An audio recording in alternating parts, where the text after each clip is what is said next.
wants to come mess with me. But Happy New Year to you all. Good to have everybody back at the game table. Good to see all your wonderful faces. So we are back for our first game of the year for our home group, which is one of the best groups there is. And we're talking about heading back into Theros. It's been a while. You guys have leveled up quite a bit. You guys level up a little bit faster because you're dealing directly with the gods on a whole nother level. I'll go ahead. Let me get my notes up here. Kind of explain where we're at. I'll start with where Sammy's character Torin, remembers. Last you guys read, you had found this mask that you had talked to the Oracle of the near Melitus about, and you were going to go to this tomb of Oreskos, where you were going to kind of uncover what secret code kind of lie beyond the mask. There in the tomb of Oreskos, you found that it is a tomb that was dedicated to the god Phoenix. Oreskos, who worshipped, was a thief, kind of a thief king in his time. And as you all have come to learn, those who follow Phoenix tend to be not necessarily evil, but they tend to be thieves and deceptive, and those are the traits of the god, and therefore those are what give the god reverence. And so when you came upon the king's tomb, the shallow, murky water around it, full of bones, you find that one thing you notice is that, remember, the tomb was actually revealed because of an earthquake that had caused the river waters to shift. So when you first went there, many of the bodies and things like that were floating around because now the water was starting to spill through. Was starting to, some of it has the tomb had been kind of flooded in certain areas by it, and certain parts of the structures had shifted. So now you're in this tomb where you're at, and there's this huge statue of Phoenix, and on the opposite wall, a huge crack had opened, and there lying on the floor was this dead, a giant skeleton, a skeleton that probably when it stood up would have stood 8 feet tall, with old kind of rusted hoplite armor that was darkened with strange sigils and decorative ornamentation that made it seem like otherworldly, like it came from the underworld. That is when the statue began to speak to you, the Phoenix statue, and everybody's kind of had that oh shit moment, and then everybody trying to think on their feet. Zunis was like, here's the mask, take it.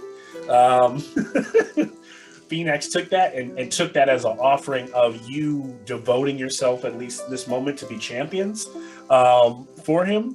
And because, Torin, you have been touched by Erebos in the past, I think Phoenix could feel that on you. So as everyone dropped into a slumber, they were transported somewhere else while you just were comatose. And so they awoke in this beautiful landscape, and they come to find is a memory, a living memory inside of Phoenix's mind. So the entire adventure took place inside the god's mind, but because the god is a god, there are actually people and places in Theros that, whether they got lost or teleported there through the Nyx, or maybe even he dreamt them up, they are in all purposes real, but they live on the plane that is Phoenix's mind. And I'm sure every god probably has a plane where people exist in their memories. This memory is of a beautiful land at the edge of the world, where the waters are flowing off the side. The party had many choices to where they would explore, but they were tasked from Phoenix. And it seems like the party's been kind of trying to play the cards close to the chest, not necessarily fully devoted, but trying not to get killed necessarily by a god and trying to figure out how they get out of this. They agree, and they end up heading towards the end of the world, and what Phoenix has tasked them with is trying to uncover memories that he cannot unlock, but that he knows are somewhere here. And with those memories, he can fulfill his full purpose, his full destiny. as a god. Now, in addition to many shenanigans that it's like saving a group of villagers from a Gorgon hag who eventually turned into a Hydra who was trying to kill the party. I know you missed your first Hydra fight, Sam, but we'll get. I'm sure there'll be another one. And I think it was Zior who turned in, who was magically turned into a two-headed Cerebus and Yep. fought back with the creature. The creature died. Yeah. And from there, they were able to enter this temple palace right there at the edge of the world. And what it turned out to be is this palace at the edge of the world is actually the palace of Krufix. You see behind me, this is the god Krufix, the four-armed, one of the first beings that were created in Theros. And what lore says is that Krufix knows all. Krufix knows all the secrets that even the other gods don't know. Yeah. And so Krufix comes to and meets you all and is like, look. And so as you start to unravel these secrets of Phoenix, what Krufix tells you is that these are secrets that he doesn't want Phoenix to know. And what you realize is that Krufix has been keeping these secrets from Phoenix so that he doesn't completely understand his purpose. And so what you find is that Phoenix's true destiny was to release the Titans. I know there's a lot of lore dump right here as this recap, but to get us all caught up, Phoenix is supposed to release the Titans. Phoenix was the first return, so he was the first. When he was a man on the earth, he somehow, his fate was going to be to release the Titans. Maybe he had an army, maybe he was so people made sure, the gods made sure he was killed, or whoever knew made sure he died. And then when he died, he went into the underworld and was therefore even closer to releasing the Titans. But he doesn't remember anything he doesn't remember his purpose, and he ends up making his way back out of the underworld. When you make your way out, he comes out as the first person ever to be undead with the mask, and then from there he ascends to godhood. When he ascends to godhood, he becomes the deceiver, but he still doesn't remember that he's supposed to release the Titans. So when the game first started a long time ago last year, when you guys met that first failed return with the mask, those returned were tasked by Phoenix to come back from the underworld with the secrets carved on the mask. So you have been revealed some of those secrets, and is that the main one is that he's supposed to be the. So it seems like he still doesn't necessarily know. So now your job is to come back from this dream and share it, or deliver it. Krufix is like, that might be a bad idea, and then Krufix also reveals that there at the edge of the world, there's also off in the distance, there's this strange spire-like structure, a castle that you in your world of Theros has never seen anything like. It's almost Victorian in nature or medieval in nature, and it looks otherworldly from that standpoint in terms of its architecture. It turns out to be this castle is from another world and arrived here, and Krufix Eidolon is housed and trapped in that castle. It's where Krufix keeps his Eidolon. Now, this Eidolon is pretty much when a person dies and they become a return, if they make it back out of the underworld, their soul or their spirit is separated. So the return becomes kind of a husk of their former self, and the ghost itself is removed and is lost into the ether to travel the material plane. So if Phoenix was able to get his Eidolon back, he would not only have all of his original powers, but as a god, would he have more power because he is fully restored, right? So that's something else to think about. Is it worth just keeping that a secret? Is it worth maybe traveling there and destroying the Eidolon, at some point at the edge of the world, or which you would have to take a boat? Because right now the players have seen this palace in Phoenix's memory. Now that you're going back to the material plane, if you decide to go out there, you would have to go in the physical plane to that actual place, if that's on the list. In addition to the flashes that they witness, they also experience other secrets because just being in the presence of Phoenix, just all these secrets leaking out. What they find is that the Titans are being held in the underworld, and that the Titans were the original beings before the gods of Theros. The original race. They are extremely powerful. There are 5 of them. Magic the Gathering, all different colors, red, green, But then the party starts to get this vision of another god or this other monster fighting in a completely different world, almost a futuristic world, and this other group of heroes facing it, a five-headed multicolored dragon. And for some reason you get the feeling that it is the Titan of Titans. It is where the five converge. It is the sixth Titan, like all of them in the same.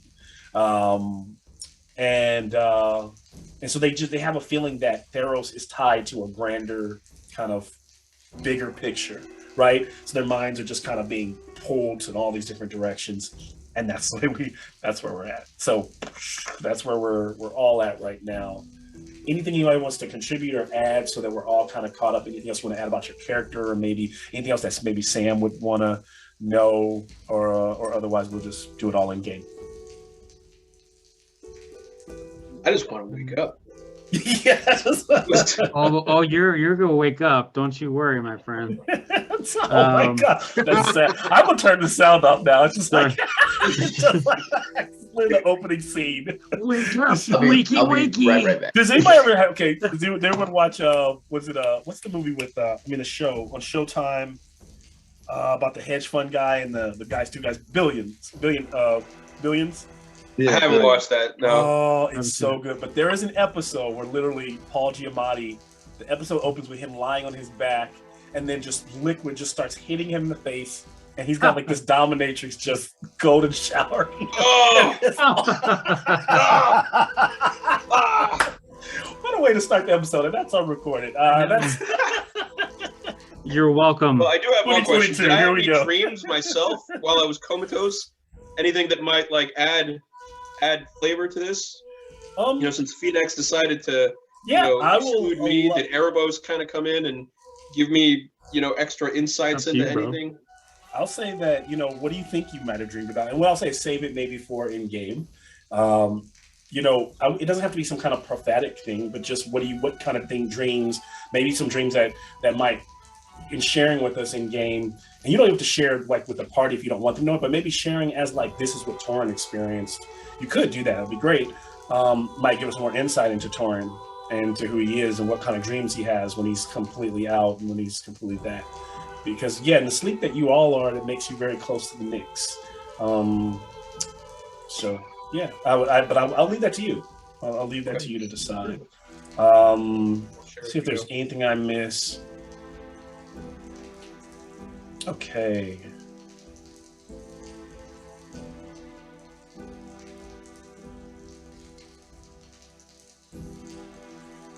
So are we still in the Knicks, so to speak? We're not like we're in the tomb. You will know very soon.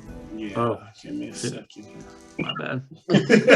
like where are we physically? Yeah, I don't think you guys know because you were. Yeah. It just ended with you guys experiencing this, clusterfuck of just, mind all bending knowledge, God level knowledge, and then that was it. So also that recap was extra long for those at home that might watch this game, since the last game was in person and there is no recording of it.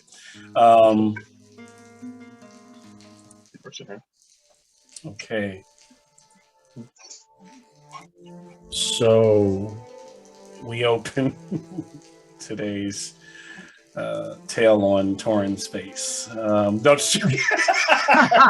See, inspiration.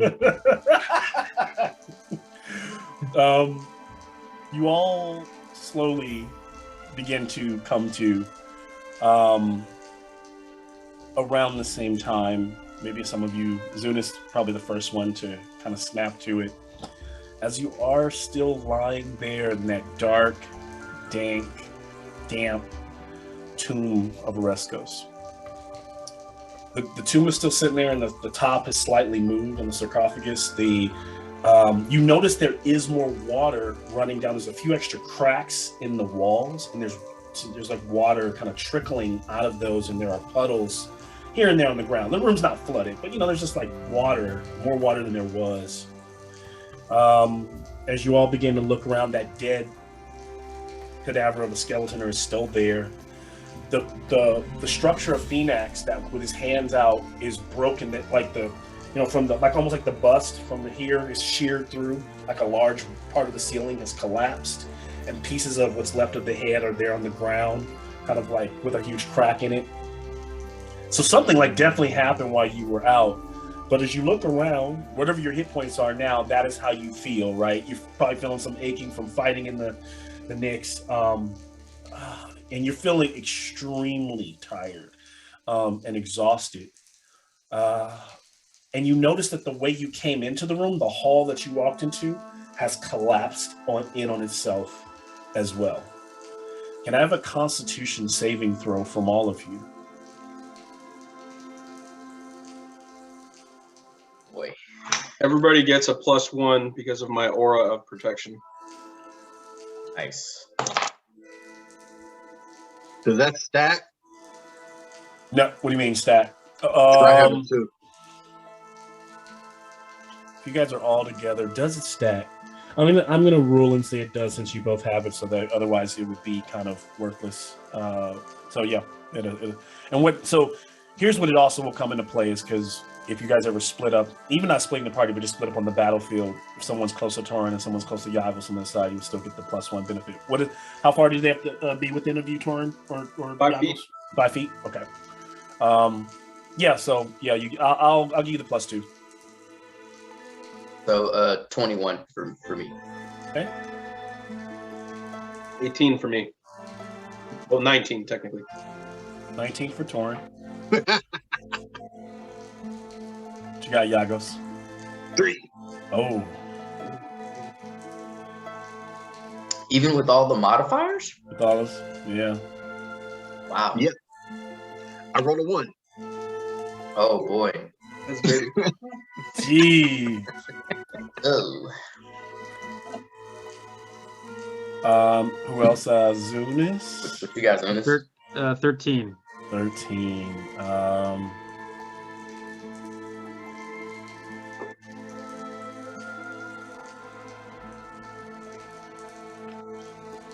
Okay.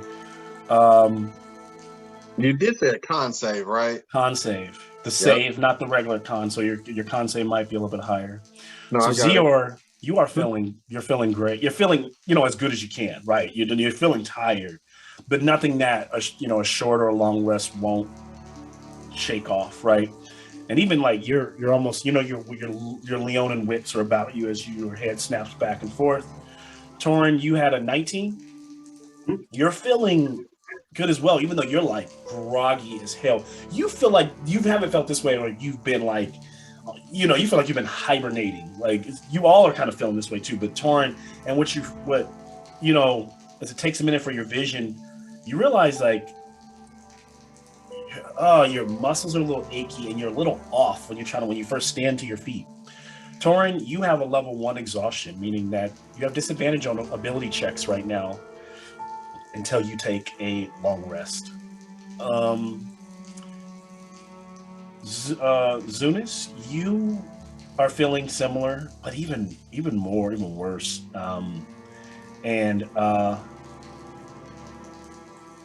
You are at 3 levels of exhaustion.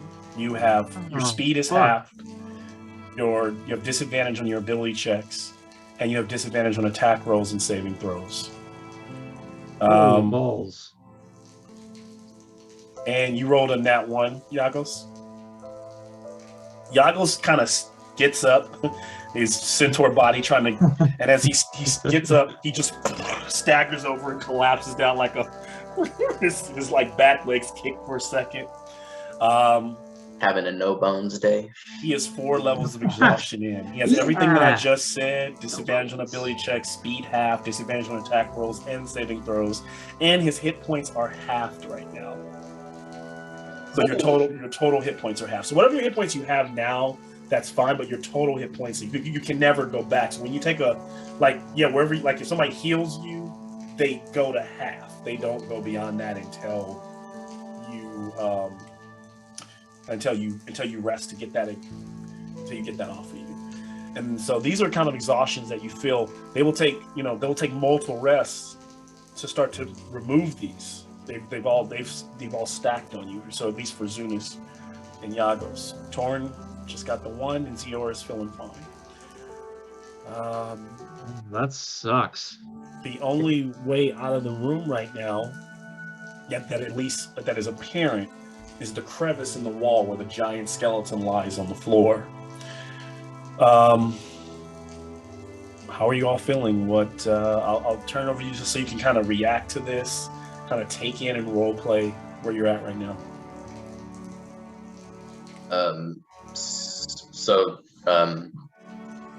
I stand up and like kind of shake out almost to kind of get like all the extra like dust and debris off of like me and my coat.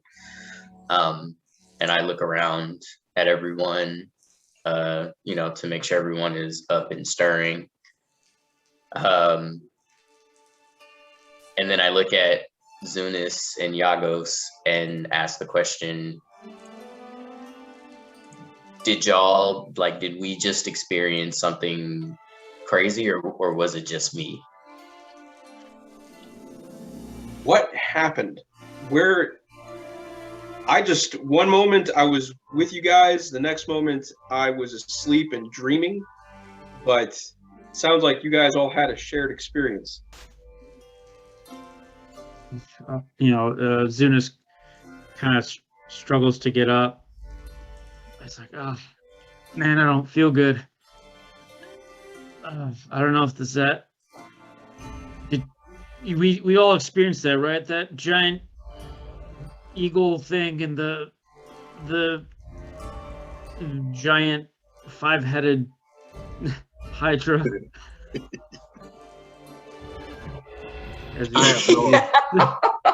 I have no idea what happened. Sorry. I don't feel good. I don't have my wits about me. Something is just extremely off about what has happened and what's going on now. Like, where are we? What are we doing? I remember exactly what happened. We were in a dream world, essentially, specifically built around the memories of Phoenix. Oh shit, you're right. Yeah, and you're also memories welcome. of Phoenix. Oh, sorry. And I don't want to force you. You're also welcome to, if you want to, you're also welcome to fast forward all the information, assuming that Zior shares it. Everyone is kind of caught up. You could do that. Okay. You guys are welcome to do that. But also still, maybe, what do you do with this knowledge and what does it mean right now? So, yeah. And so basically, we are returning with some pretty sensitive information that could be world altering. And yeah, we have a decision to make with what are we going to do with this information? Yeah, look, Torn, don't get upset. Look, I offered the mask, and I mean, I'll be honest, I don't know what the fuck to do. It's like, I don't even know if I can even say this out loud. Like, I feel like I'm being listened on to what decision we're gonna make. I would keep any further information to yourselves. I think I understood the basic gist of it, but it sounds like this is very heavy information that we need to guard closely. At least that's my perspective. I mean, I just had a dream about my lost pride. So you guys actually were active participants, while I just dreamt of the Leonin that are, lost in the underworld, banding together to fight, the forces of darkness. That's essentially what I dreamt about. I felt like I was going to join them, and then I don't know, I felt something wet hit my forehead, and I woke right up. So suddenly snapped me out of my dream. It smells kind of funny. Suddenly you see these twinkling little starry lights, and they're kind of hovering in near the alcove, near all the rubble of the statue of Phoenix, and just around all of you, and they all kind of converge, these little lights moving like you see behind me, stars, as they begin to develop, and they begin to make a form of a human very similar to what you've seen, creating those 4 arms extend as the image, the visage of Krufix kind of stands before you. and just this silhouette, no features, no face, just the Nick stars beyond his silhouetted form, almost like a cutout of the actual world wherever you look. He looks to you all, looks around. I see you are all okay. I made sure you made it back. You look hurt. I'm sorry. The god of deception, his power definitely would definitely exhaust any mortal form. Please know that you are experiencing the withdrawals of where you have been. But what I have sorry? I was just asleep, sir. And I don't feel like I traveled anywhere. Tell them, sir. It's probably why you seem well enough, Torin. As for the rest of you, I just so to make sure that what I have shared with you, we are completely on the same page about, please remind me, reshare what I have shown you there on the other side. You showed us that that Phoenix's purpose is to release the Titans, and that is the memory that he seeks. And if he were to get hold of that memory, then he would be in a position to do that, which would not be great for the world. But we also are, have thoughts and potential theories that there might be an even bigger, even more grander kind of plot brewing as well as a result of these Titans. Yes. Good. Has anyone else learned anything that Azure, other than what Zior has shared?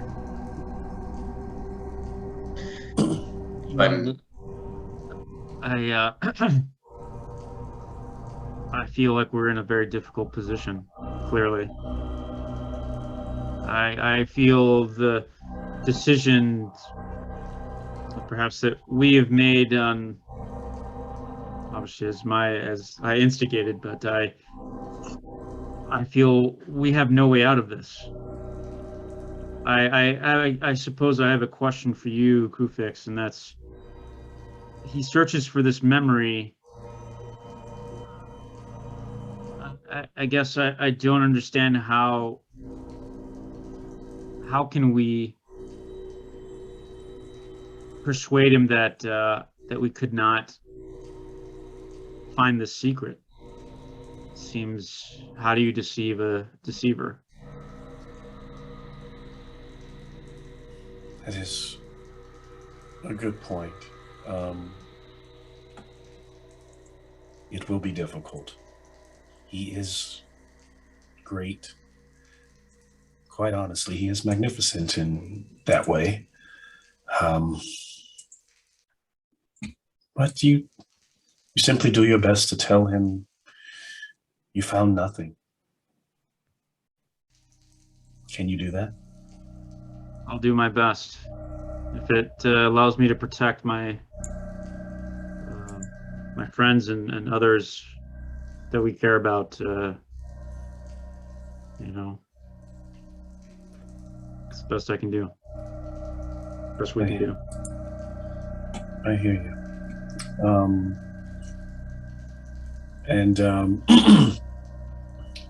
Anything else? So yeah, right now just figuring that out, and he goes, so try your best to deceive the deceiver. And then he begins to shift. Let this be a lesson to you all, to And as he begins, his robes begin to forward and begins to kind of walk forward. Maybe next time you plan on deceiving a god, maybe you should roll a goddamn insight check. He's just kind of like, and as he strides, I was worried about that. I was like, are we sure we should be saying this out loud right now? I'm supposed to release the Titans. So that is what Krufix has been trying to keep from me for so long. It makes complete sense. And as you said it yourself, it's somewhere at the edge of the world. Interesting. Well, I am not a villain. You did as you were asked. And you get the feeling is that the real Krufix you had talked to, but you inadvertently shared it with the fake Krufix, which is why if Krufix is the god of secrets, he wouldn't have needed to ask you to share what you learned on the other side. But he knew something was up. He knew he couldn't figure it out, so he just came to you as Krufix and asked you. Thank you. This is what I asked of you, and so you shall be rewarded. And what about me, sir? Listen here, Lion. You are being rewarded as well for taking your cat nap. And the leveling up that you feel is coming from Phoenix right now. So that aura of protection that you naturally had when you woke up, it is all developing right now as he is like, I am bringing you up, giving you a new level in life, per se. Though I'm not sure I plan to work with you anytime soon in the future, you would understand. Why can't you just trust me?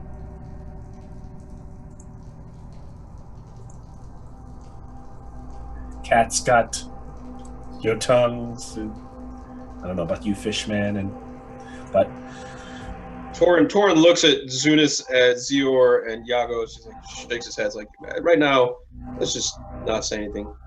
You know, best to keep our mouths shut at this point now.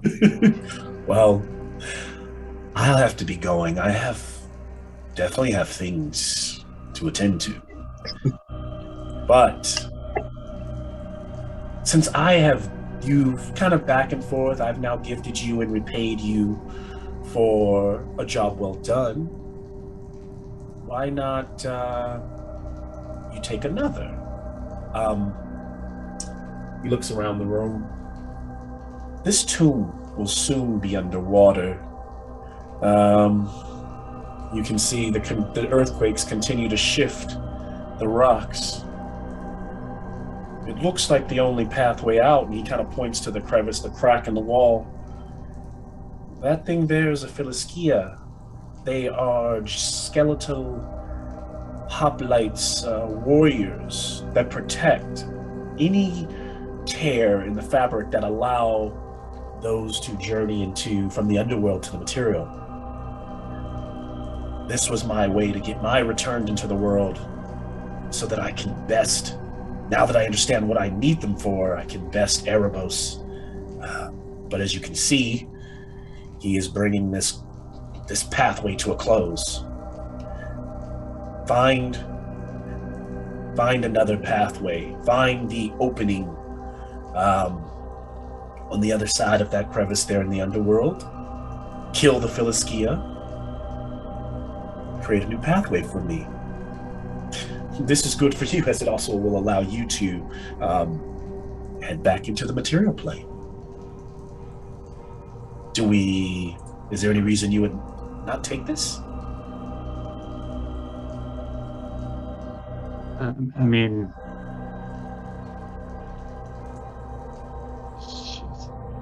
hard to, no offense, God, Phoenix, but it's hard to believe you. Look, I was waiting for somebody to be like, I am inside check. Inside check. Yeah, I'll do an inside. Well, I don't have I have a disadvantage. Oh, fuck it. No, I was saying for the original one, I was waiting for it, but yeah. You can still, I mean, what are you trying to, now here's the thing with an insight check. It's the only skill that I would normally ask you to describe what you're trying to do before you actually say I want an insight check. But since you want an insight, what are you trying to get insight on? Are you trying to say whether like, the path, just the pathway is actually, is actually like our only option to escape, to do his bidding. Yeah, give me not another manipulation to like, are we like accidentally releasing a Titan right now? You know what I mean? Insight check, Zunis, with advantage from Torin because he's helping. Oh, okay. I will do that. Thank you, bro. Remember that. Oh fuck! It's a 0. Oh man. Okay. 16.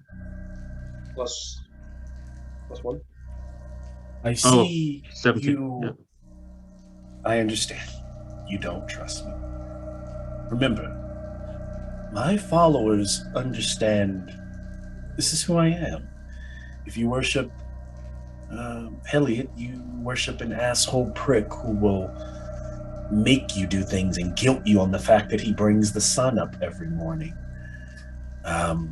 If you worship me, you understand I don't require your worship, just that you understand that we are all deceptive and all manipulative in nature, are we not?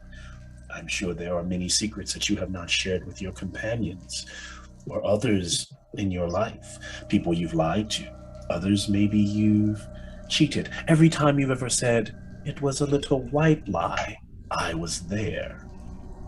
So do not, I understand you do not trust me, but that is the point, because I can't be trusted. This isn't about trust. Forget doing this for me. If you don't, where do you go from here? Yeah, and you're with your 16, you look around the room and you do realize, Eunice, you're like, it doesn't look like there's any way out. What I will, other than that way in. Now, what I will add is, just because that's the only way out doesn't mean you have to accept his new offer, right? Yeah. Very well.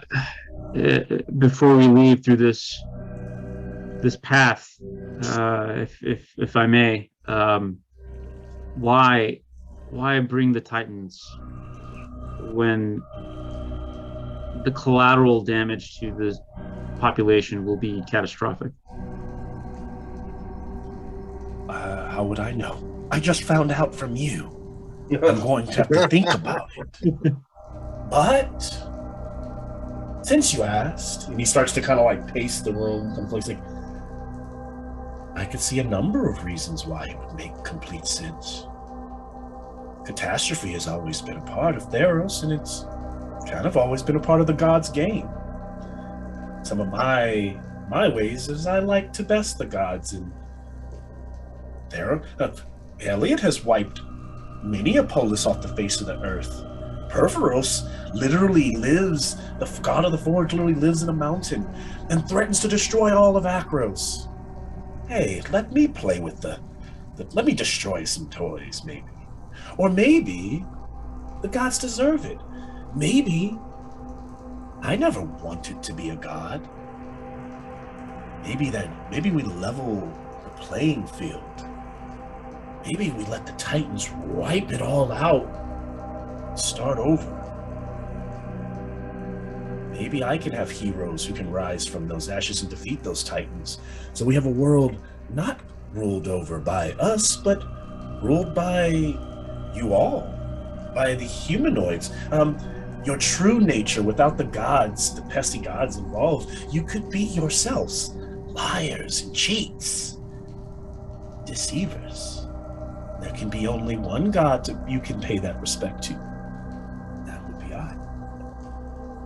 I don't know. That's just what I came up with while thinking about it.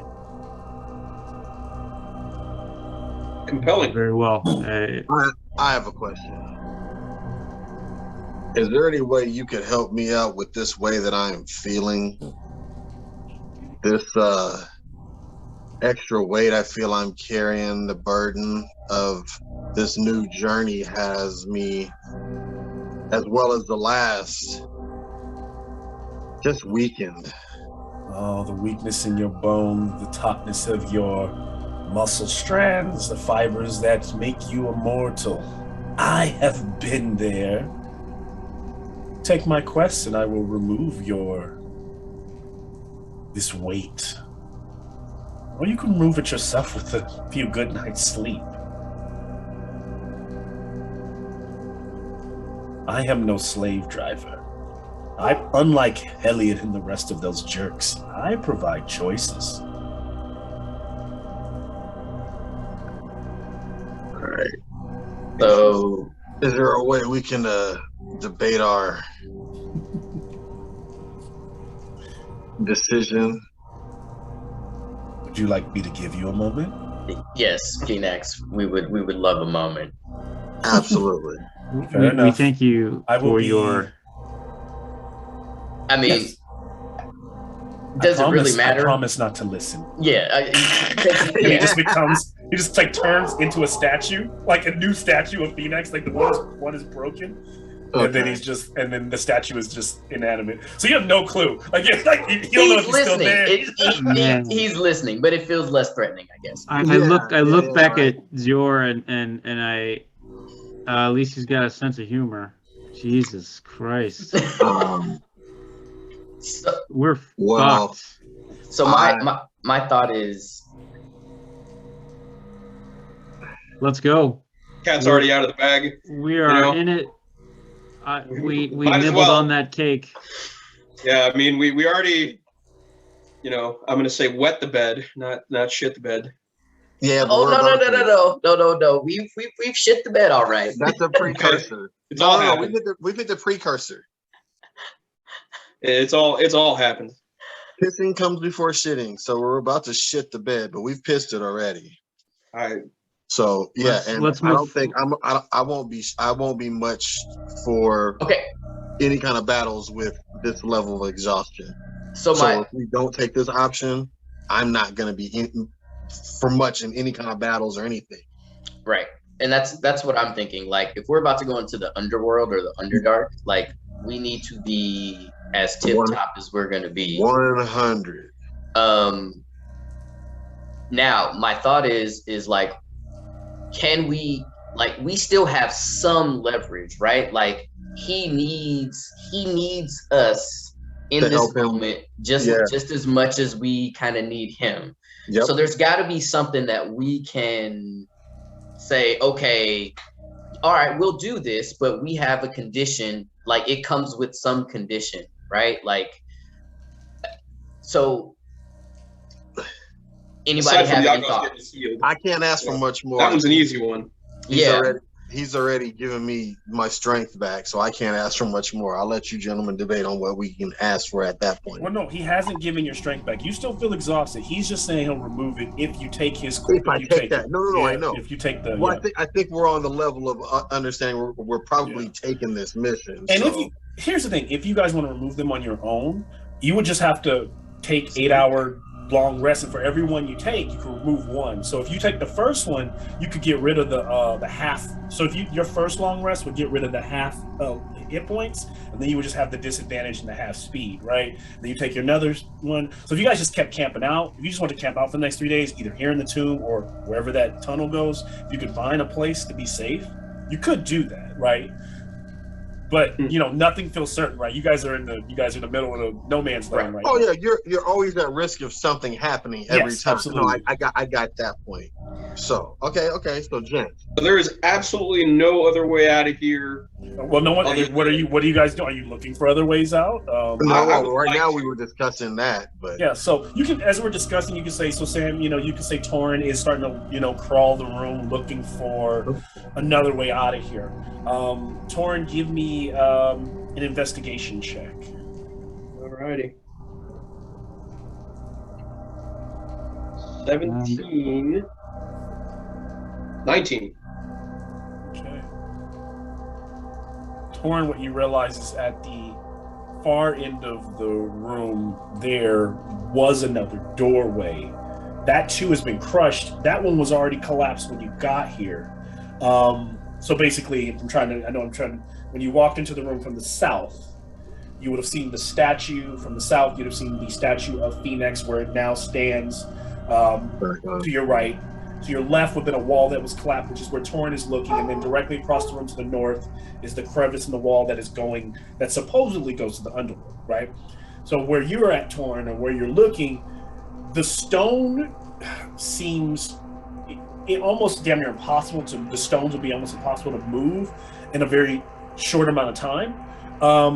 If you and the entire party committed to it, maybe you could, spend hours literally getting, moving that rock to try to get to that doorway to see where it goes. But does it lead out? Does it lead deeper into the tomb? That you don't know. Yeah, that's not even worth the gamble to me. I don't know, folks. I'm good with, reluctantly pressing forward, but pressing forward's my call. I think we've started the shit rolling downhill. Let's see where it goes. I agree. But again, though, is there something else that we could potentially leverage in doing this for Phoenix? Because I think on some level this could be good for us, right? Like if the consensus is from the recap that we all feel this extra kind of because we didn't give him specifics about this sixth or this, you know what I'm saying? So maybe this will be good for us too.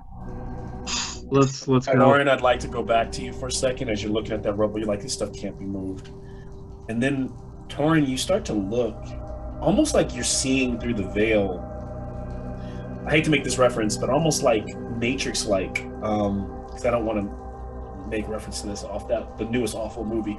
But let's when you look at get him, look at the stones, what you realize is like there seems to be like golden strands weaved around it that kind of flicker and then are gone. And as you follow one of the strands, it is tautly connected. It's like a spider web, but it kind of shimmers like gold. It's not made of gold, it just kind of shimmers, and it runs. Now you all see like Torin looking towards the crevice in the wall, and for a moment there, almost like you start to realize, Torin, that everything is covered in these strands of like hair or fibers. They're all over the place. They're all on the walls. They're all around. Some of them are connected to you for a second, and then suddenly you snap out of it and they disappear.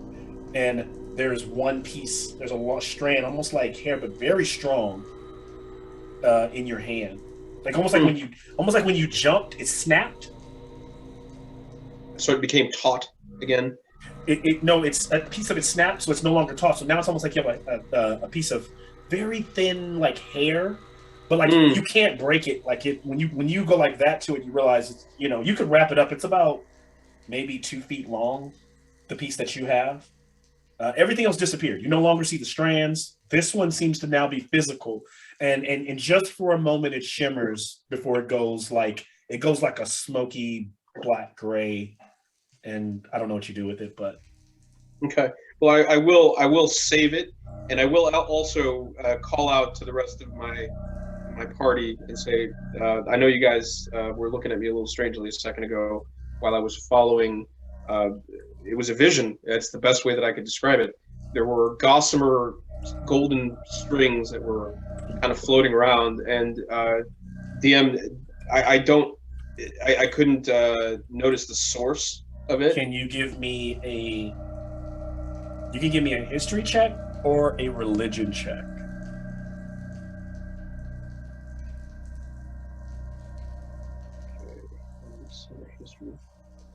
Okay. I'm gonna do religion. 22, baby. Ooh, wow. Nice. Well, So as you're looking at it, Torin, suddenly your eyes begin to like widen as you realize there's only like one entity that is associated with like the strands. This makes you think, like from what you just saw, Could this be the strands of fate, Torin thinks?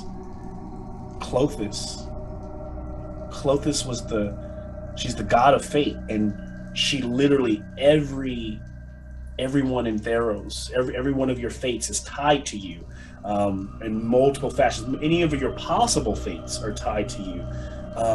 So this is at least by what people believe. Doesn't mean it's absolutely true. How it works, we don't know. Right. But that is what she's known for, and this made you think of Clothis.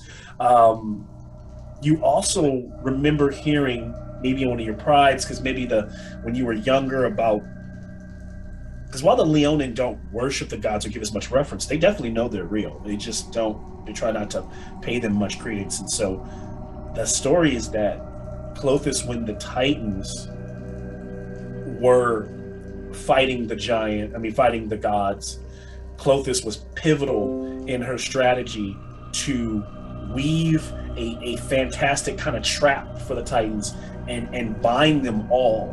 But she had to hold on to all those strands there at the lowest, deepest level of the underworld.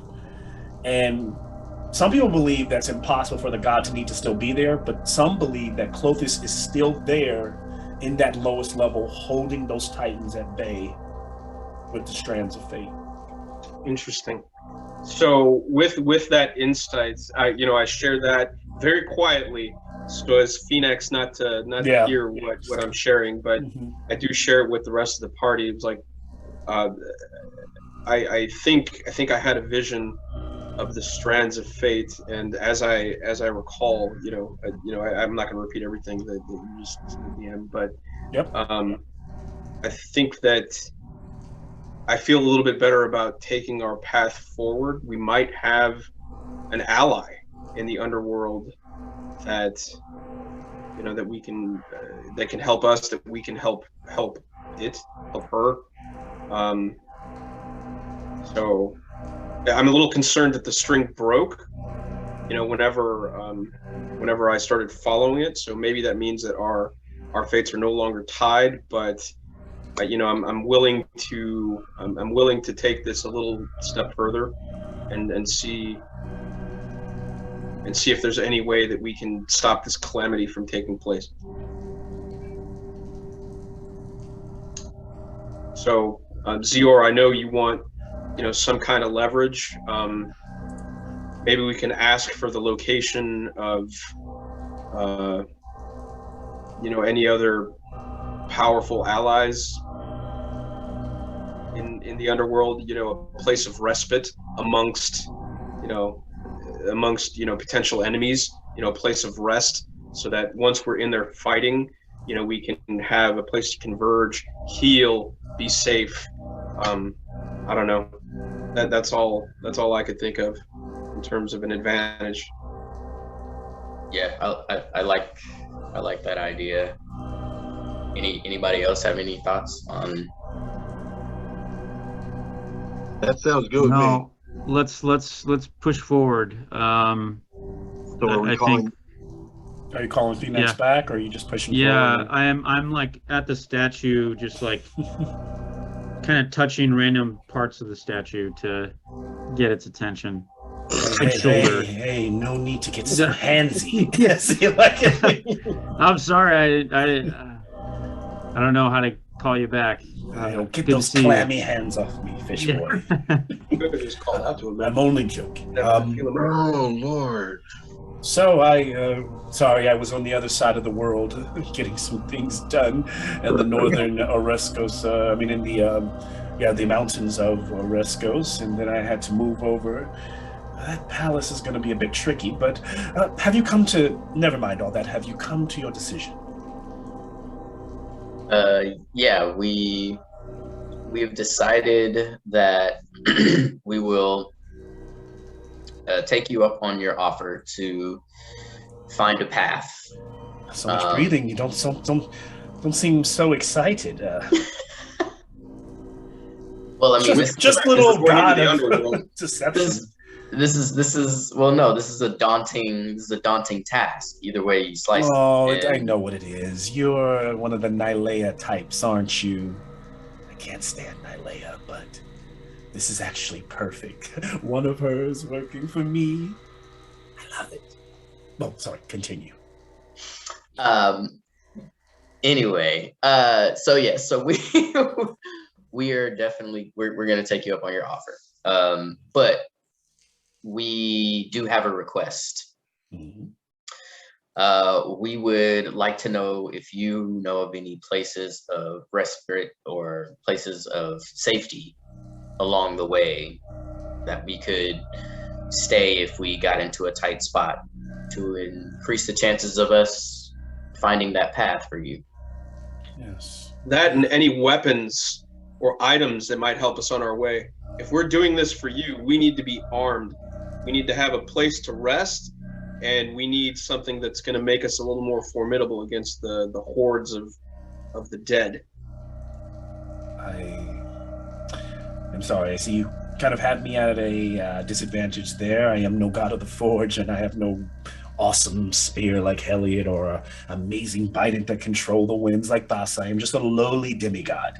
No demigod. I'm a god, but you know the way they look at me, and therefore I cannot provide. You don't have to craft us anything. What I can provide you, as I said, I can heal you all. I do know a place where you might be able to find a moment of reprieve. I remember it from my time crossing this area of the Styx. And I could do my best on the other side to provide you with muscle, henchmen at your disposal. But they will not just appear. I will send my return to greet you. So you will, when they arrive, they will give you the sign of the deceiver, and he kind of gestures like a tipping of the mask. He kind of does that. So say if they do that, if they remove their mask and show their hollowed out shell and then put it back on, then they are returned of Phoenix. Another reason he goes on to, he goes, remember, this is not my domain. I can't control much of the underworld, or I would have done it myself. You are going into Erebos' territory. This is why I need you to find another way out. Now, I can't quite see exactly where it is. I do believe that on the other side of that crack, down a hall that goes down another 10 miles, you will find yourselves on the shore of the underworld. There you will most likely be approached by one of Athreos' many transporters or guides to the other side. Now, if you walk the shores and stay away from leave the guide be, there you have a chance of finding a crack that leads to the material plane somewhere there on those shores. But you could find a cave or a place there to rest, but I do know if you do want to, you can talk to the river's guide and there is a short journey across the river where there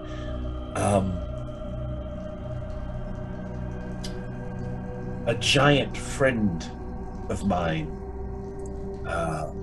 exists in a set of ruins. A very friendly fellow. Helped me long ago on my journey, and you will definitely be protected there. Will we need some kind of offering for the boat ride? Yes, if you are dead, you should have 2 coins that would have been put on your eyes when you died.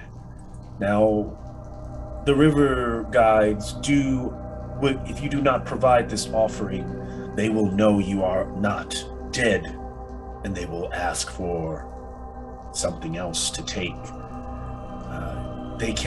sometimes they can be coaxed into using their service. Sometimes they may report you to THEROS, who reports to Erebos, and then you are marked.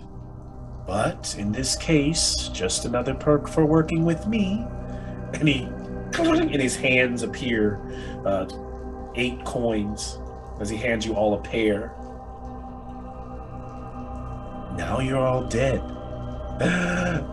check your hearts. They're still beating. You're not dead. You're not dead. Oh, you deceiver, you. That's some sick jokes there, Phoenix. I was wondering, man. All right, let's do it.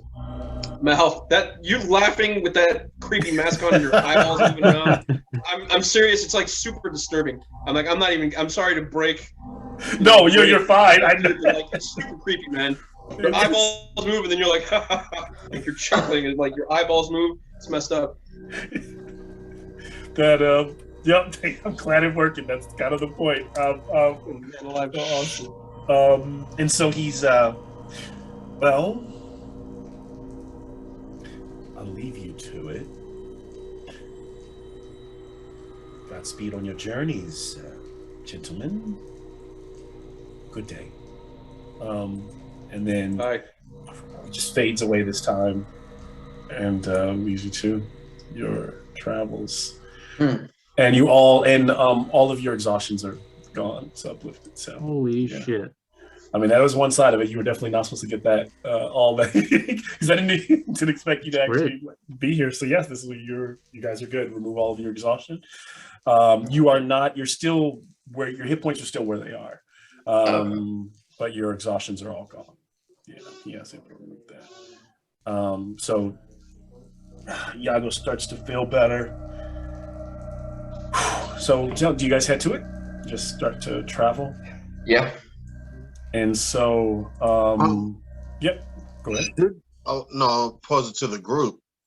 Should we take a rest before to whoever needs to have something, refilled? Do we leave immediately? Do we stay at least one night for whatever else needs to? I mean, he just removed the exhaustion and whatever else was imposed on us. That doesn't mean that we are totally back, Yeah, I mean, where's everybody's hit points right now? I'm full. Yeah. You guys want to do like a short rest? I mean, or whatever kind of rest. I can understand, especially Iago's, considering you're like half health. I understand the need. Well, no, if I'm on this, well, first off, I think when I first came in and leveled myself up, my new hit points, that I don't know if that refilled me or it does not. It just ups your total hit points. Your overall total, yeah. Overall total.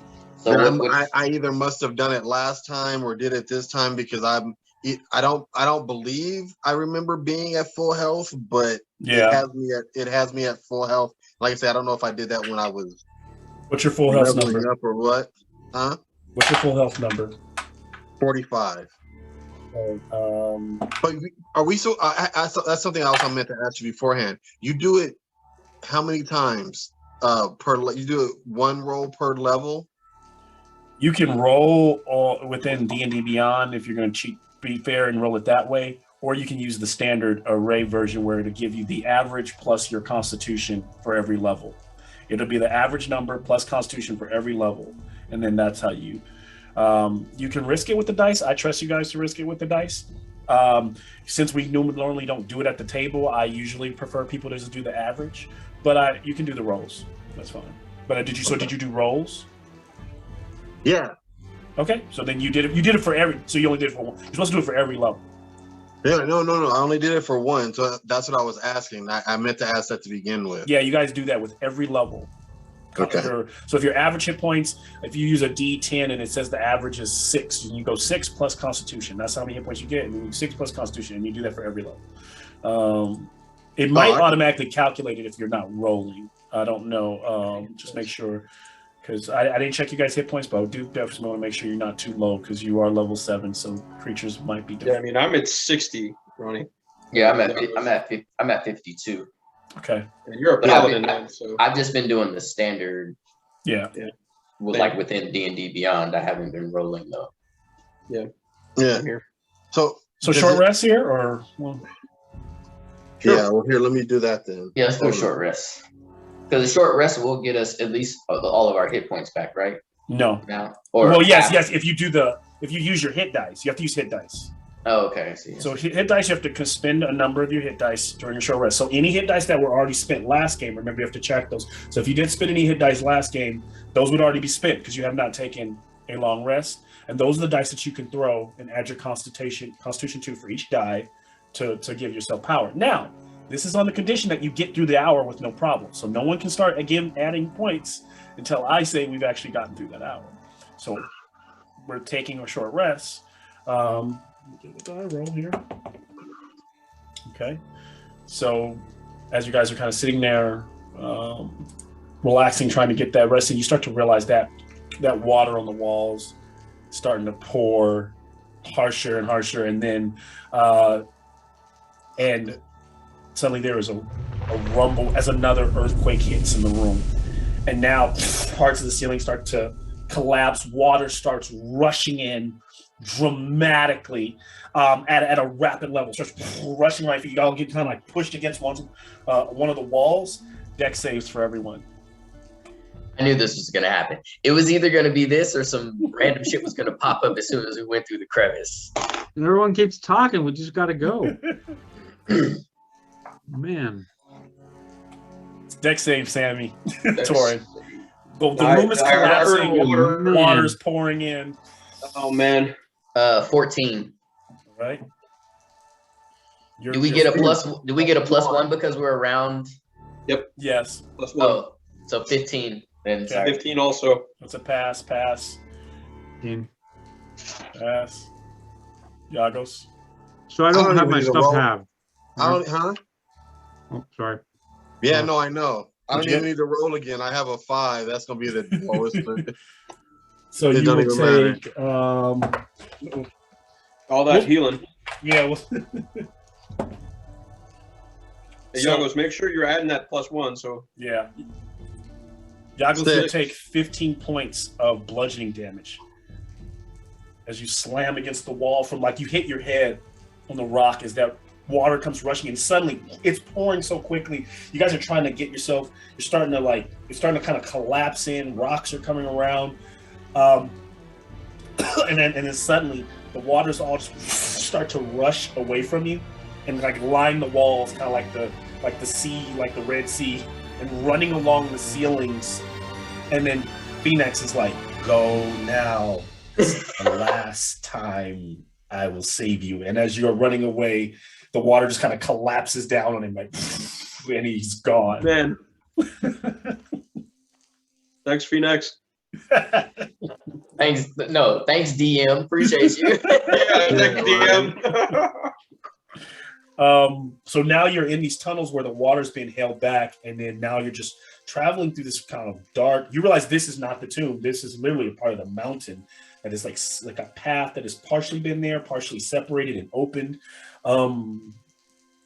It's very dark here. So even with your dark vision, it's just trying to make out the shapes and the things you see in front of you, mostly stalactites and stalagmites coming off the ground and the ceiling. You come to a point where you have to make a very brief little jump, nothing terrifying, but leap over another crevice that is, running across your path. And you can see down into the darkness that you don't know where it ends. You hear bats just kind of snicker and move from time to time as you travel. The air is kind of stale here, and not the greatest.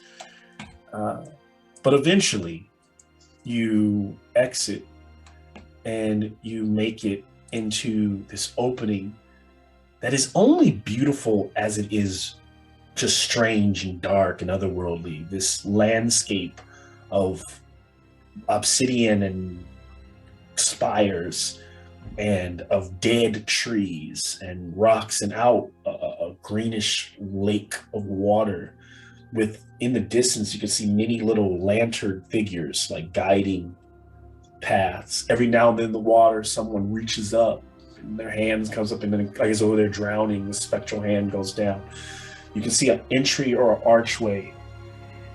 As you look at those drab orange skies, you realize you are in the underworld.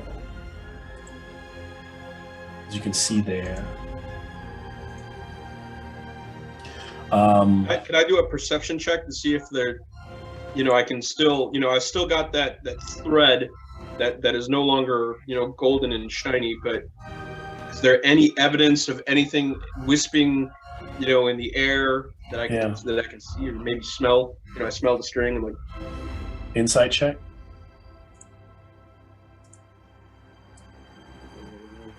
That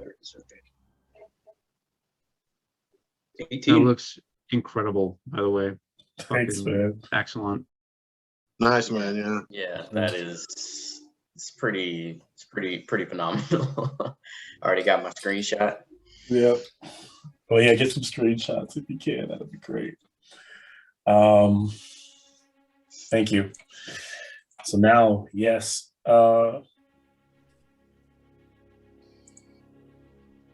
And I'll wait for Torin. I'm sorry, I rolled an 18. 18, okay. Yeah. What you find is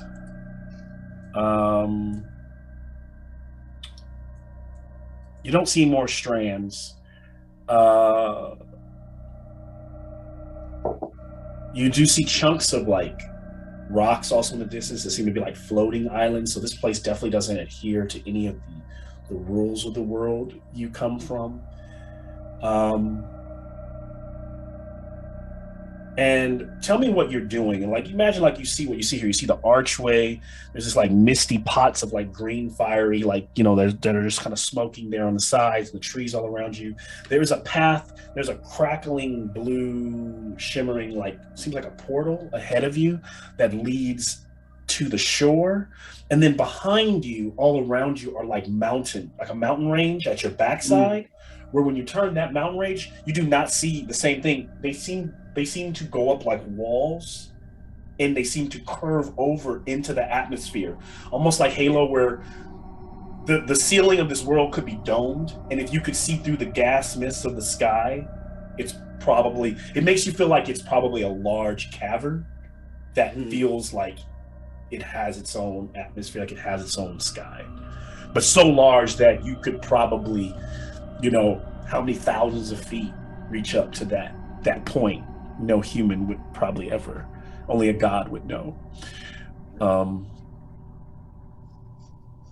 So what obviously we're here. I'm already looking around trying to take stock and, get some extra insight into, what's happening, where we should go, things like that. But I do turn to the rest of the party and I say, well, now that we let the cat out of the bag with Phoenix, I do feel like we should try to find another solution. Like, let's say that for whatever reason we do end up assisting him to release a Titan or two or all of them. It may not hurt to also, do a concurrent quest to find a weapon that might be able to defeat these things, and or one of these other gods. I've heard tell of a weapon called the Shadow Spear. So, as I understand, it's very powerful. I don't know if it's strong enough to kill a god, but it might be something that we find down here. It's a weapon of the underworld. I got a question real quick. Can I heal myself in this time? If you want to use your lay on hands or one of your cure wounds, you can definitely spend a slot. Yeah. And it's like you could rest here on these weird. The earth is kind of wet. The earth gets close, like a beach. It gets more like soggy as you go towards the earth, and you notice that as you walk, every now and then you feel your feet kind of breaking or clopping on rocks that sound like just rocks sitting in the sand and the earth. And when you look down, what you realize is many of them are skulls or return masks. Many of them are returned that still are lying in the ground. Like the surface of the ground has like faces in it that like still kind of shift and move because they just like don't get up. Like they're so weakened or tired by trying to escape. Maybe they've given up. So you're just kind of like walking on a bed of like bodies. Like you have a feeling under the sand are just bodies stacked with each other. No, I'm not down to rest. But I will use some of my I'm gonna fill myself back up, bro. I can't go into any of these next battles depleted any, so I am going to use, where am I at? Are you using your lay on hands points or are you using a spell? Lay on hands. I'm not gonna use a spell. Okay. Do you okay. As long as you have whatever you, because right now you're lay on hands with whatever you had last game, whatever's like left of those points.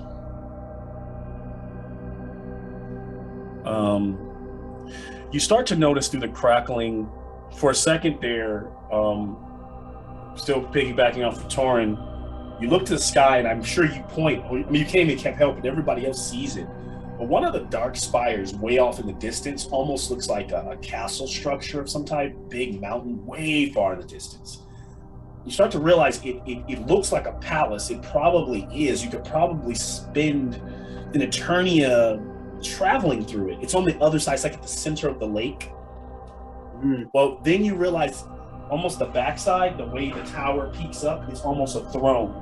And for a second, it moves. You realize the two of the towers are horns. And you realize it's the silhouette of Erebos just sitting on his palace that is a throne, just like sitting, and he kind of just looks over and you all kind of get a glimpse of the god like far in the distance there, like which is his horns, but just like sitting on the throne. And then he kind of moves back and it just kind of looks like what it was before. That is so tight. I mean, let's keep moving forward. I mean, do we want to search for a weapon while we're down here, or do we just want to get in, get out, and be back to the Let me add a couple things to also clarify, just to recap. When Phoenix said what he asked of you, he didn't actually ask you to go free any Titans. What he did ask is for you to find him a new way for his return to get out of here. You have a feeling you can even see sandy footprints where plenty, like that pathway that you guys, you can tell that it's been trudged many a times. And you start to put together the idea that Phoenix had found that way. He had sent them to his Oresco's tomb. So they were starting to come out in droves. And they attacked that Philiskia. His return must have killed it to get out, right? So he's like, can you find me another one? If you were to travel along the edges of here, you might be able to find one. If you want to go across and maybe rest across the river, you could go to where his giant is, which would probably be waving down almost like these taxis of these passerbyers. And what I'll share about Atheros without going to a lot of lore dump is you just all know that the only other person that runs the underworld is Atheros, who is the god of passage. Unlike the god of the river Styx that will send you across, Atheros does not do all of the ushering. He has many of these like spiritual guides and you can see them out there guiding souls, back and forth, or guiding them to the center or to other parts of underworld, wherever I guess they're supposed to go. You have a good feeling that the entire world down here is no different from Theros. Like what you see here is not all of it. You might find a completely different part of the underworld. You might find the Elysium of the underworld. There are places to explore. And depending on how long we stay down here, there may eventually be a map to the underworld. But okay. So you guys could be trying to figure, maybe going after this thing for Phoenix is also the grade A way to get the fuck out of the underworld as quickly as possible. Yeah, so my initial thought is, at least for me, is to want to kind of look along the shores of the sand to kind of follow Phoenix's instructions. So to see if there are any other crevices, or if there's just anything that we think might be useful for us. before we to decide to go one way or the other, or to get any deeper into the underworld. I feel like too we can get across if we need to. My guess there's a lot of ways to ferry across to meet the giant. They could give us some more information based on what we find along the shore. Mm-hmm. Let's do Solid it. plan. Cool. So do we need to do like a perception check or anything for that, Mal? Or what are you doing? Tell me what you're. We're gonna start searching along the coast, along the shoreline, for another opening. As you do, beginning to kind of walk coast and maybe climb some of the rocky areas, looking off more towards the mountains to try to find your way. You notice at some point, hold on, get my straight here, that in the distance, one of those, it almost, you like as you're walking along the shore, it looks like one of the guides is like moving along the coast beside you. You could outpace them, but you notice that as they're rowing, it seems to be holding up its lantern to like hail you down. Do you ignore it? I would say no. I would say let's engage him in conversation at least. Yep. Agreed. Oh there, boatman. So as you get closer, he kind of brings the boat up to the shore, and the figure looks at you. Oh shit. And then as you kind of get close, a very pale hand comes out from under the shroud, and then like hand goes out, like offering, like waiting for coins. And he's holding like the lantern in the other hand. Now, do you want to give, because the coins are for passage, but it doesn't seem like you guys weren't trying to pass, so. Yeah, my initial instinct is to say, I don't have any cash on me, brother. We'll catch the next one. Yeah, right. Your service. We're just gonna go down a little bit further. You can keep following us. Just we weren't sure what you were about. All good. And it just begins to roll. Creepy as hell, man. That's not creepy. Actually, it just rolls away. Just looking at something there. Okay. And you are, so as you had this encounter, the boatman just kind of goes on his way. No, don't go. You don't want him to go. Just follow us. Yeah, I'm yelling at it. I'm yelling. Just you don't need to go. Just slow down and just keep track of us. He kind of waves like he's listening to you, but just like continues to do his own thing. Like slowly. Maybe we should have asked him if he had anything to say. Yeah, like no one like asked him any questions. Like, no, we're good. It's like, all right. Shit. Oh man, can I? I call out, we are really. Can I throw? This dude really came over for a reason. They're like, nah, man, not yet. We'll call you when we need you. We'll call you. I mean, we don't want to give you our money, man, but that doesn't mean we didn't want to talk. I know. It just seemed like he was getting shoot. So he's like, all right, gotta be here. Damn, I just want to throw a stone into the river Styx. Okay. I'm gonna throw it at the boat, man. I'm looking at the rest of the crew. I'm like, look, y'all, I didn't think this place actually existed. I just want to see what happens, if that's okay. And I just throw a stone not at the ferryman, but maybe like nearby, see if it gets his attention again. But, give me a performance. Give me a sleight of hand check. Sleight of hand. Zunis, now's not the time to think about getting in that water, man.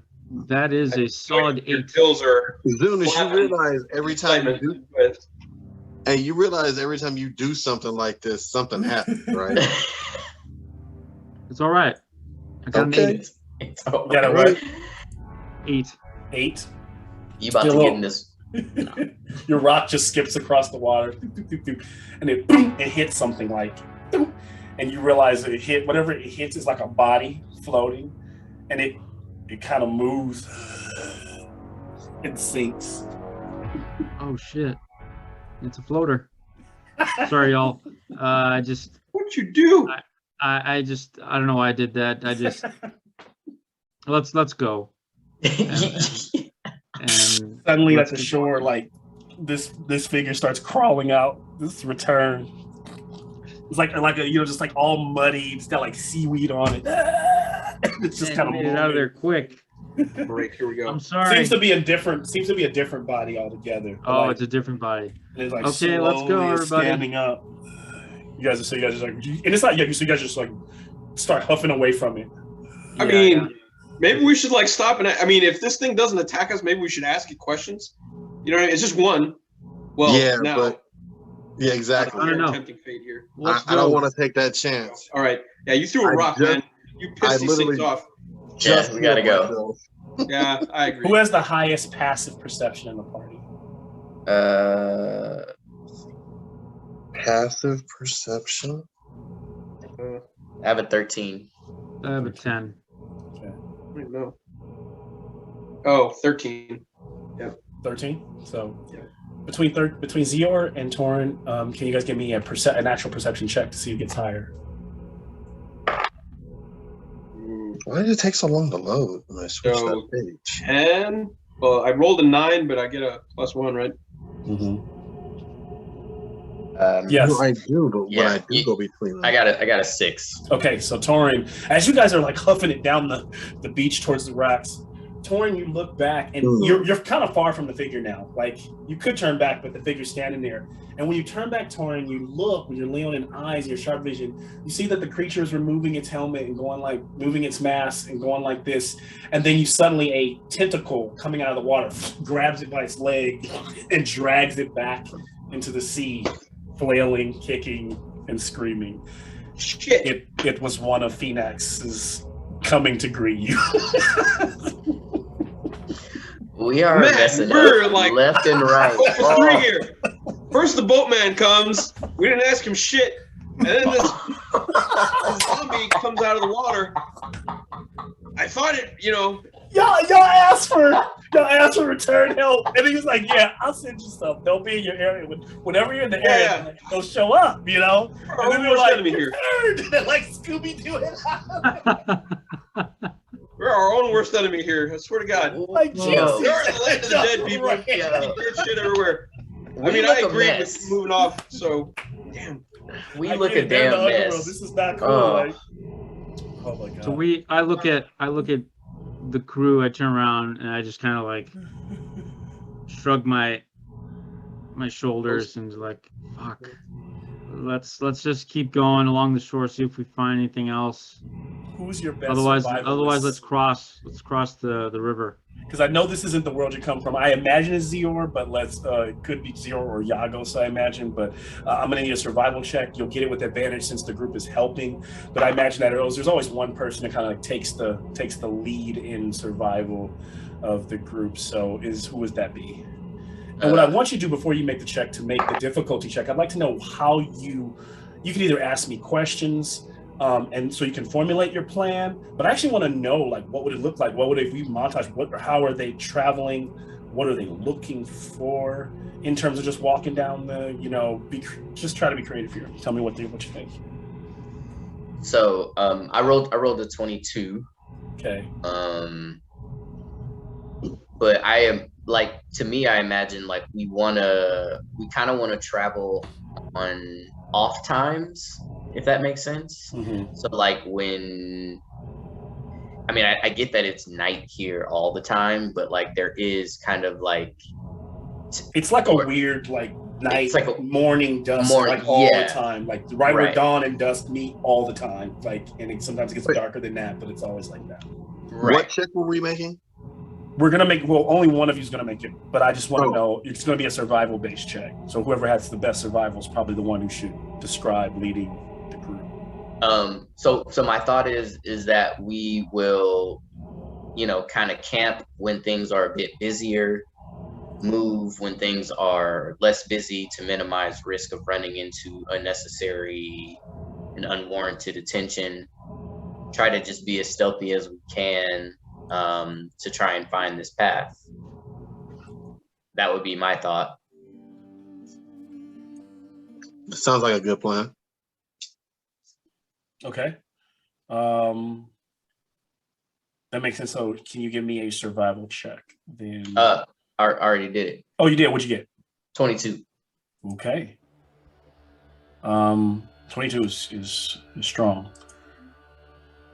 So traveling on those off times, working together. Now here's the thing, as you guys have traveled, how many so there's, so far what I've also heard is there has been no, other than, so did you guys ever rest again at all? Did you ever decide to just post somewhere, or are you just like going to try to find a way out of here right now? Yeah, to my knowledge, well, we attempted to have a rest, and then then the water, yeah. And you guys do know that even if you do find this cave, there will be a guardian there that you will most likely have to fight, unless you can find another way around it. So, I think we should. Travel for another like 8 hours so far. You guys are feeling tired. So far, you've seen more strange occurrences. You've seen creatures and insects and things like that that are just literally otherworldly. And even now and then, really almost beautiful things like strange flowers that blossom. You, at 4 hours ago, you came across this field that was just nothing but like these purple, like lilies that just grew out of this black earth. Now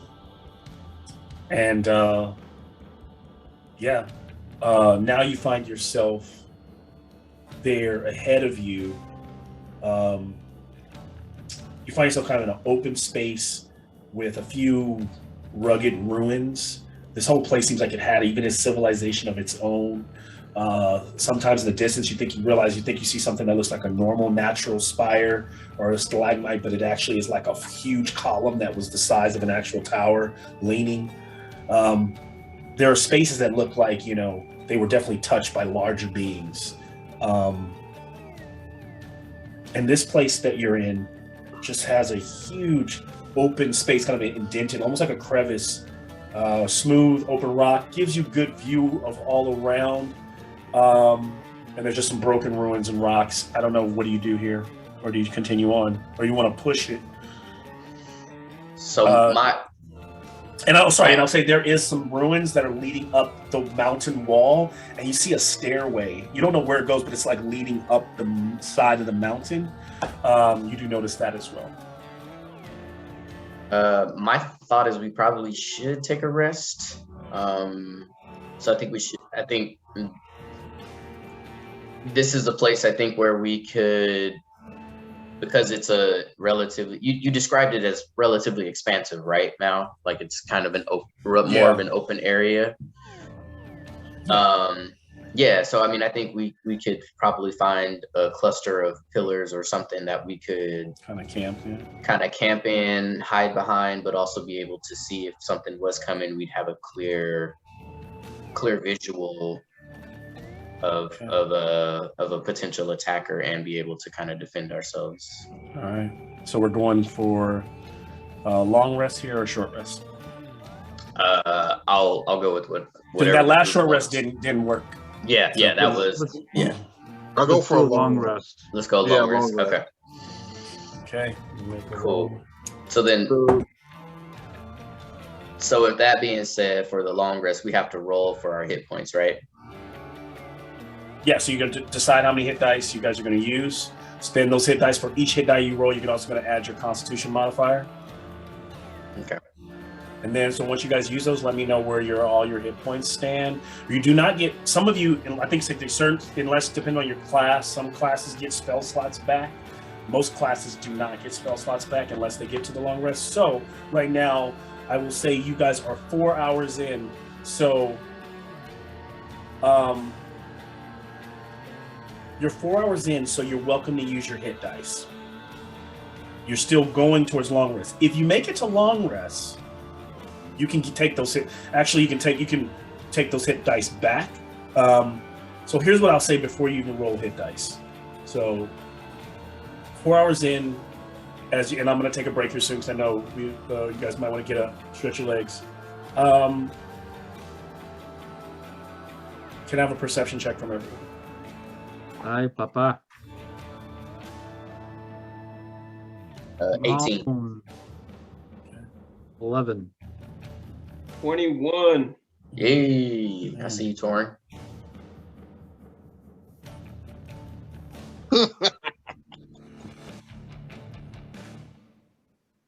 I think I want to go back to make sure you're adding that one. Day. 7.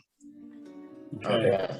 So between Torin, while you guys are resting, snacking on your reserves, your rations are starting to kind of deplete here in this world, and you start to, because you guys have been traveling for, maybe a week before you even got to Orescos, and now you guys haven't had a chance to really, now you're in the underworld. So you realize that soon you're going to have to start foraging to survive here. And what does that even look like? What do you even eat here? As you're sitting there, it's Torin, you hear some like song, kind of been very inviting, and up on a ridge, there's like about 100 so many feet out is a rising kind of piece of black rock like you see behind me, but you can see a flat surface of it with little stalagmites around it, and even some broken pillars. Looks like a little ruin there. And then where the staircase continues to wind up, you see up in some firelight kind of dancing, and you see this group of beautiful Leonin, satyr, and humanoid women, almost completely nude, dancing in the light. And it is a wonderful show. And then as they, like, even from a distance, as they start to connect with each other, you realize there's kind of there's like an orgy happening between all of these humanoids. And they're lying down with each other. It's very erotic, debaucherous. There seems to be wine being poured. What do you guys do? It's way off in the distance, but you can see it. It's clearly happening like right there on the ridge. Like you just kind of witnessing. You're torn. Do you am I dreaming? Do you see that over there? I mean, this is like the kind of dream that I like to have, but I'm gonna be honest.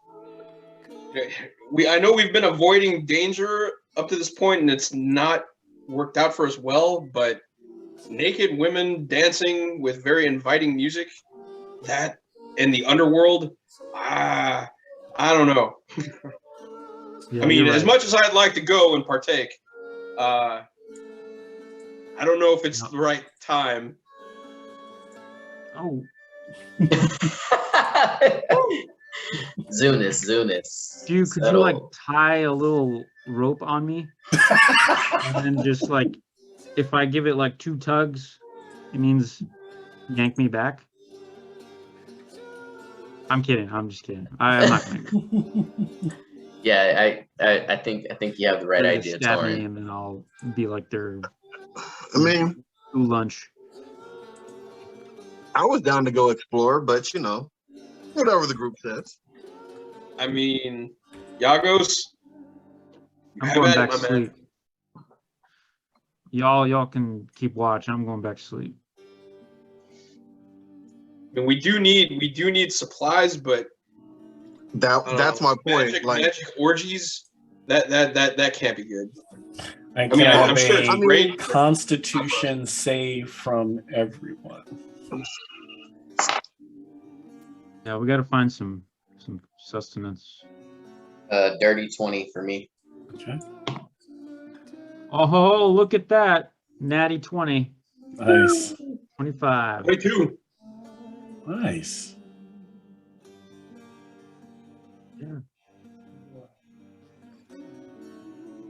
Hey, even Yago's rolled high on that one. There we go. 17. What you got? 17. 17. Nice. So Yagos is all of you is having the hardest times kind of being drawn towards like man, we can't just go check it out. Like, come on, like. And Yagos, you see one of the women kind of like turn and kind of wave, kind of like as they see you in the distance.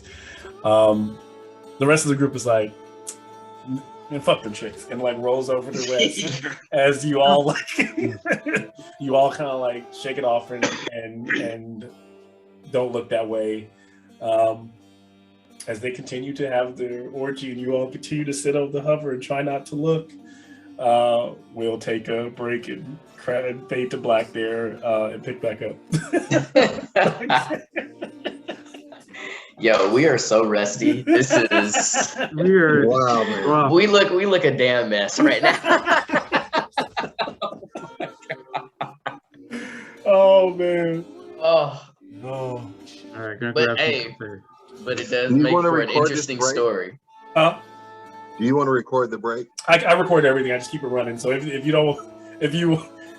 think somebody's gonna say, you're gonna say something, somebody might not like. Feel free to, not, because it's just hard to stop recording and then record again. So I just leave it recording. Yeah. I got you just to. Yeah, you're good. But we're all adults here. We run adult games, so we're good. Absolutely.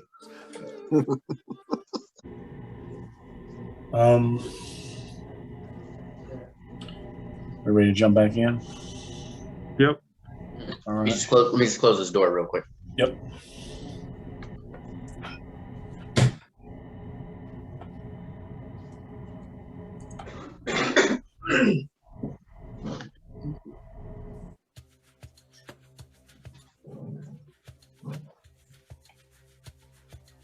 All right, we're recording again. Hopefully it saves the whole thing and I don't have to split it up. As you rest there, ignoring the tantalizing situation happening, the women behind you, you begin to hear that frolicking, moving, coming closer. Kind of keeping your head down, focusing to yourself. Eventually, the women are dancing now and drinking and being folly and drinking, spilling wine all over themselves. And as they pass, they kind of look to you all. One of them, looks and kind of smiles, revealing a kind face.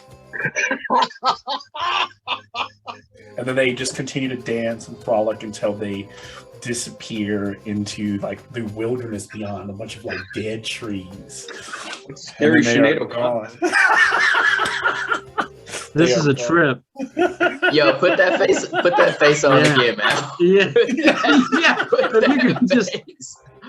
keep that. Put that shit on again, time. bro. Let me see that shit again.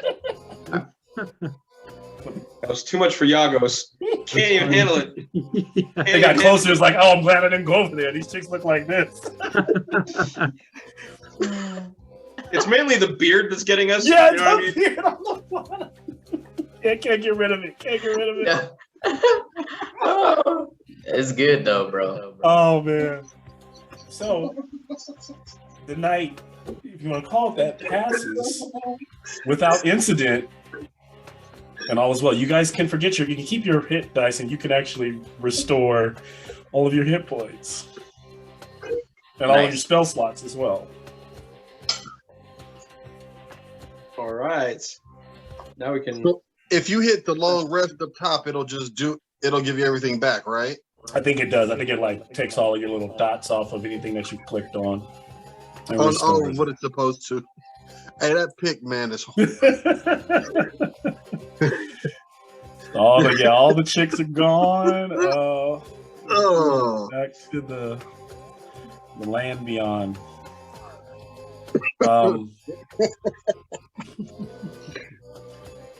And so you've moved down shore a while where you can see that tower in the back still lingers out in the mist beyond the waters. There's a lot more mist of that water, but going up this mountain area here on this side, you can see that stairway ascending to a peak at the top where you see a flashing green beacon, like a light.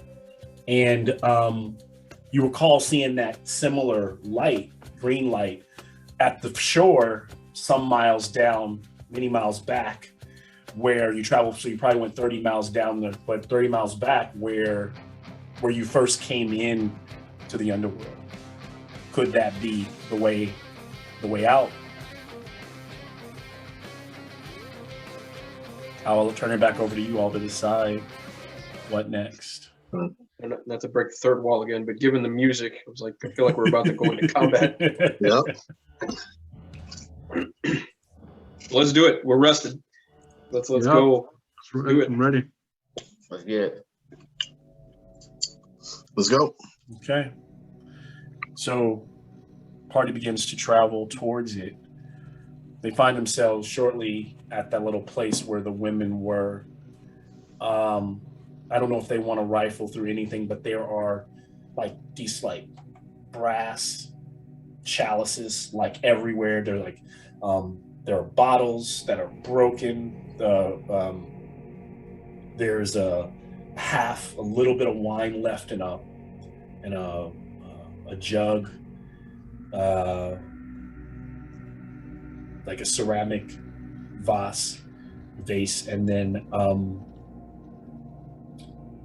it is, and it's just quiet. It's like the remnants of a revel, and then the path continues on. The staircase ascends. Is there anything you guys do here, or do you continue? Can we do maybe a perception check, see if there's anything useful amongst all the, I'll call it detritus? That's a good call. Yep. Investigation check from Torn. Investigation. Okay. Oh, here goes Rosie. 6. Only a 6. So looking around, nothing seems out of the ordinary, other than maybe if you want to keep one of these cups to try to sell or keep as a keepsake. Nothing of magical value speaks to you.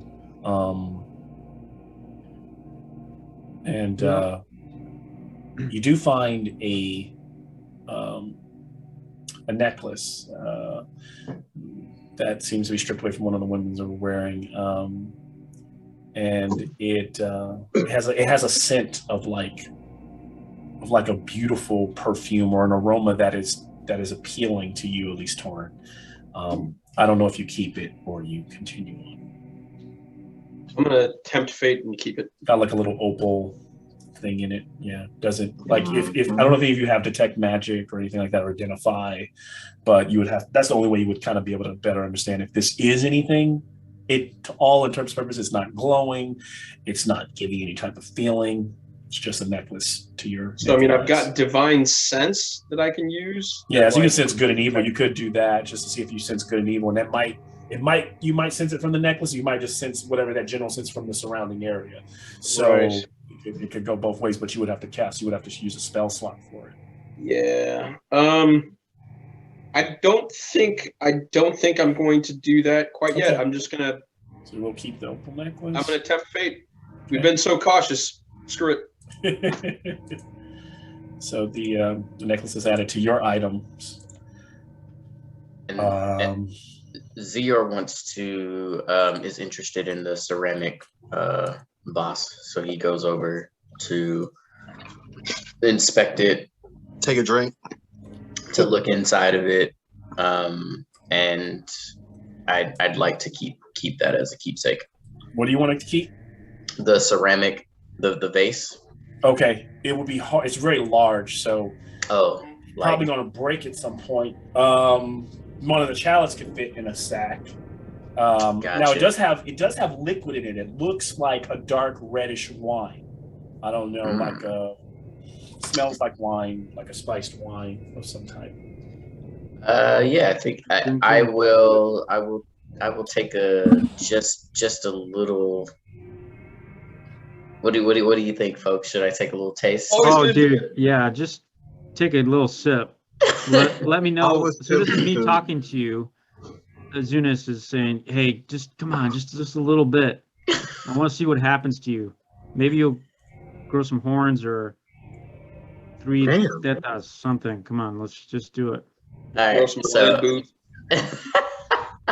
So Zior takes a small sip from the ceramic vase. Wow. You take a sip and you feel a bit of vigor as you gain, just from taking a sip, you gain 1 temporary hit point. And you feel like it's the vigor. It's kind of like wine. It lasts for about an hour. Okay. Can I get a nature check from you, Zior? Or let me have a medicine check. Medicine. Ooh, medicine. Better. Give me a second here. Yeah. Wound check.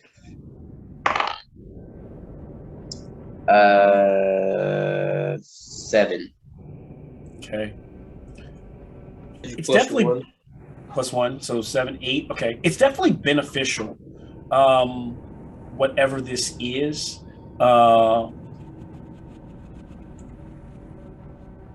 And if you drink more, you do know it is a potion of some type. It is a concoction. For all intents and purposes, actually, I don't need you to actually hit 9 enough to know what it is, but like, because over the course of time, as it runs through your body, basically what this is it works like a potion of heroism, which gives you 10 temporary hit points per swallow. You took a sip. So there doesn't seem to be any bad effects to it. If you have a way to bottle it, you could, get about... Give me a second. You could get like 2 pours out of it to hold. That would give 10 temporary hit points to the party. So I have. You also realize within moments of taking the sip that blood is kind of rushing towards your lower regions a little bit more than usual. Oh man! As the potion. Wow, that is the new repackaged Cialis. Something happened. The underworld. That heroism comes with the cost. That's a perfect name, right? No, look, it makes sense. Look who left it behind. Don't act like you're not impressed. Yeah. Right? Come on. Torn, my brother in arms. If these chicks left it behind, it was a potion of heroism to make you heroic for the moments that you needed to be. So what I'm gonna do is I have a 5-pound water skin. Okay, you can put it in there, yeah. So I'm gonna fill that to the brim. Now I will say, starting today, after day, if you stay in this place any longer, you will have to find ways to collect water, which we'll go over later. Because if you're pouring out the rest of your water to put the heroes in, that's one thing. But then where do you drink water for the rest of the day? You've probably been sipping that for your water. So.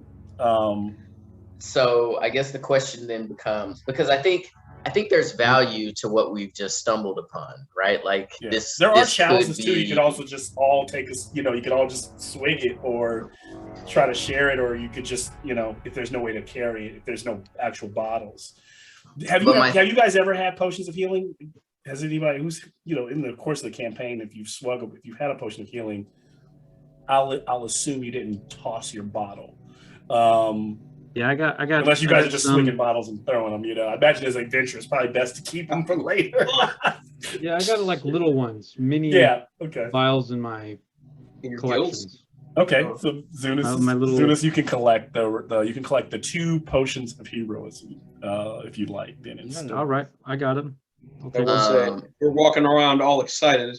Not sure. It only lasted for a second. He only had 1 little hit point. And you can control it. You can control it, but you can tell that, like, it was giving you some vigor there if you had to use it.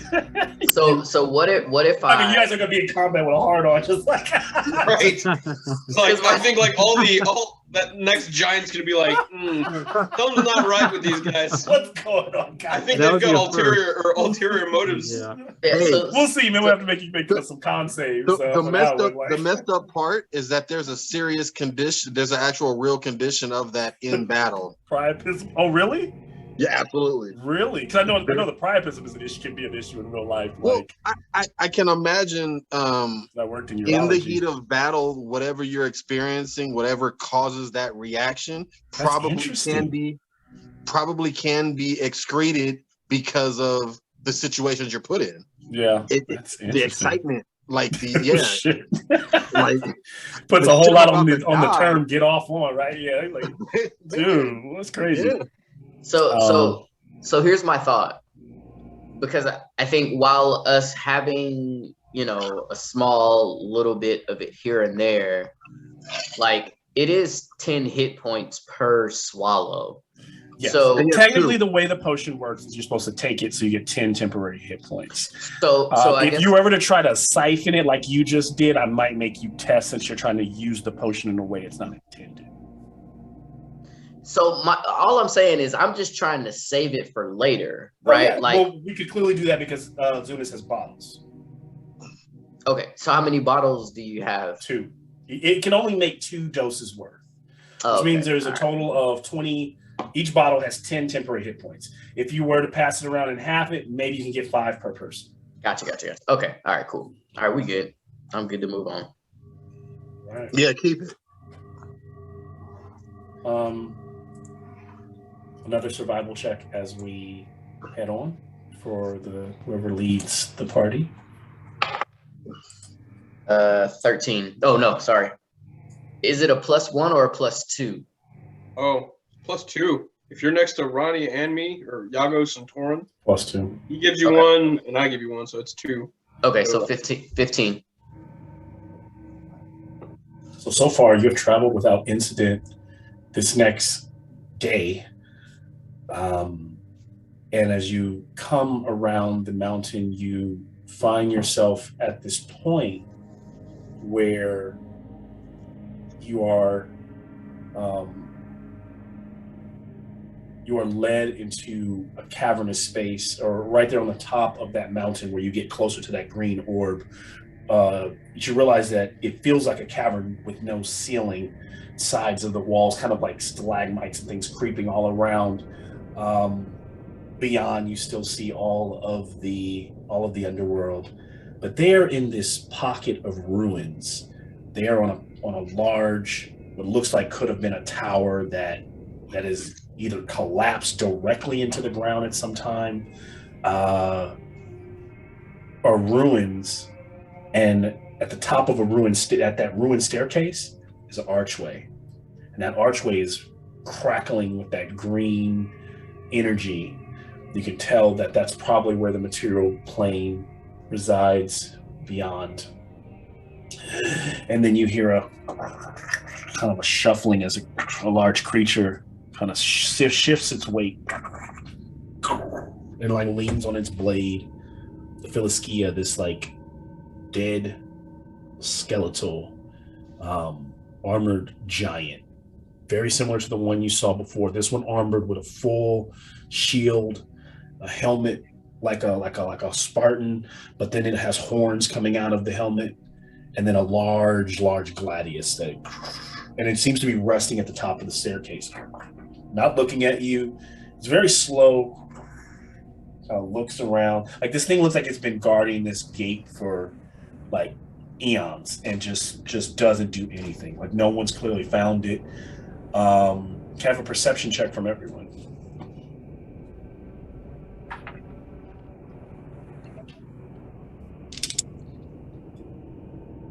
$21.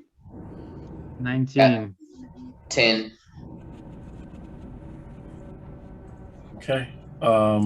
19 and 21 from Torn. And Yagos. So Okay. So yeah, you see this creature, and you realize that leaving the gates is beyond, and then for a moment there, both Zunis and Torin, now Zunis for the first time, starts to see these strands, these golden strands connected to the doorway, leading back into the underworld, and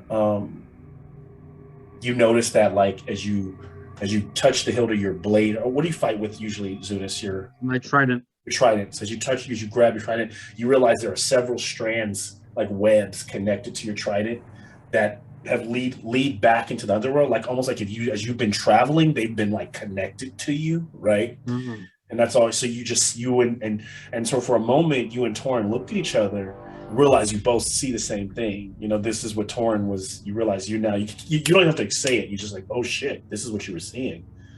And what do you do? And I will go ahead. So this is the, hold on.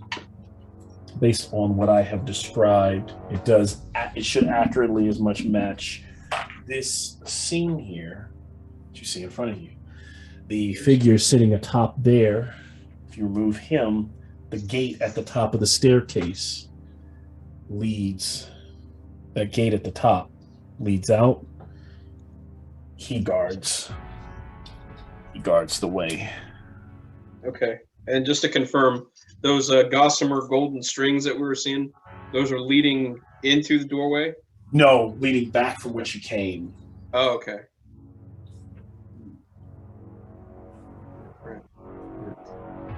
You all are all right here on this little platform. How do you guys, like this could be, I don't know if there's another way out of it, but yeah, right now he's not looking at you. There's not like an automatic like roll initiative. He's just kind of looking around. So how do you proceed? I mean, is there a way for us to tell if those strings are like, just are they essentially beckoning us to go back? You know what I mean? Is that why we're having that this vision? You don't know. We don't know. Okay.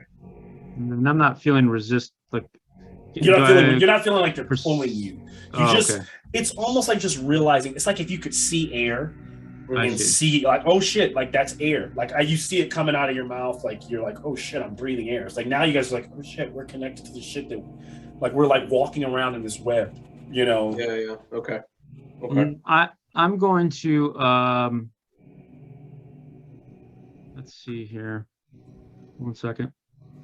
I'm asking the crew, hey, you guys, maybe we should just. And that is also that's a floating rock, like a giant floating rock. Sweet.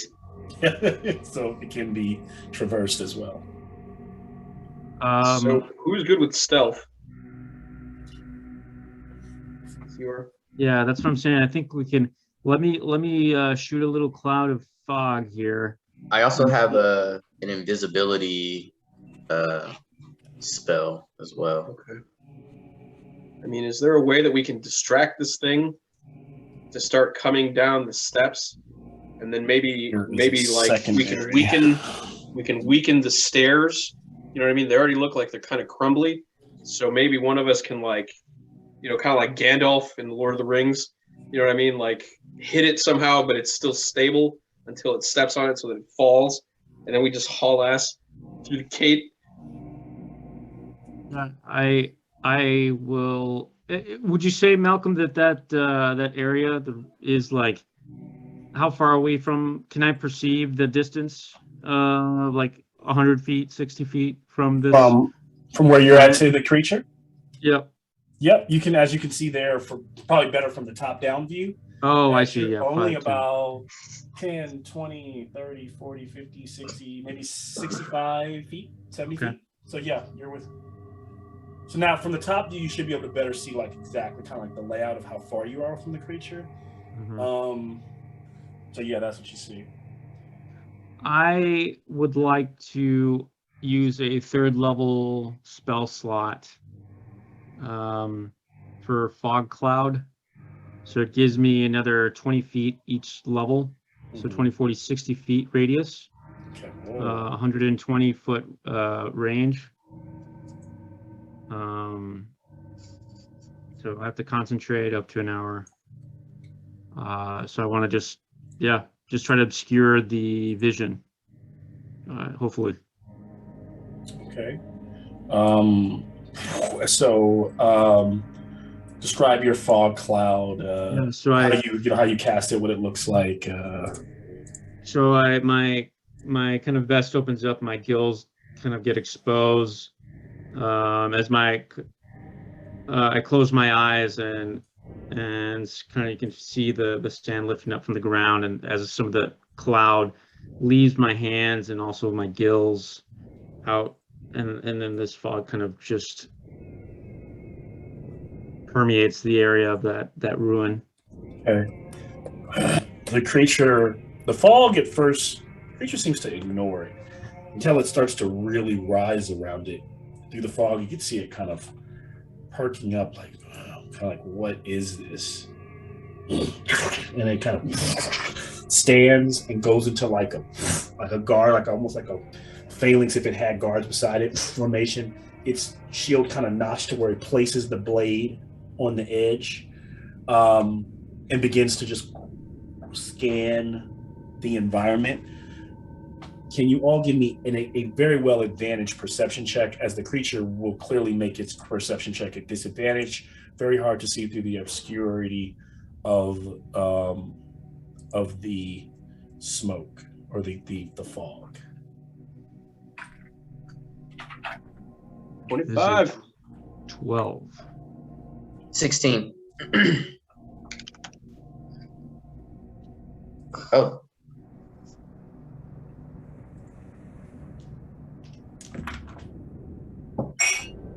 Okay. You said advantaged? Yes. So as long as everyone, so far, is anyone under 14? Yes, I am. Yeah. So so even still, with that roll, Zunis, the creature on the staircase sees doesn't seem to like point at you or point you out or anything. It seems to be lost as it just kind of scans.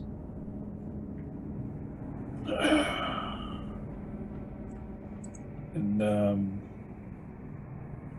its skull face just kind of looking around. Do we know what kind of creature this is? All you know is that they've been calling it the Philiskia. They're the guardians of the underworld. So I... You know nothing about like what its abilities or anything like that. And I'd be hard pressed to think that you could just roll a die, even with your history, and know what this, like, any knowledge of this thing other than what's been told to you. So it's a brand new encounter. We've never had anything to base any knowledge of it off of. Yeah, other than nothing like that. Other than what we've heard word of mouth. Yes, absolutely. Okay. So I have a spell that I pass without a trace, or pass without trace. And basically a veil of shadows and silence radiates from you, masking you and your companions from detection for the duration, which is up to 1 hour. Each creature you choose within 30 feet of you, including you, has a 10+ bonus to dexterity / stealth checks and can't be tracked except by magical means.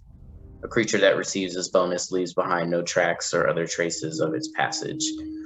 So I guess for now, that's what you like. Also should have used up the mountain in case maybe the ladies wanted to follow in pursuit. That's for the future. Yep. As it's being cast now. Now, as that is being cast, Zune is still hit a number that was lower than expected in a previous roll. And Zunis, can you give me a perception check?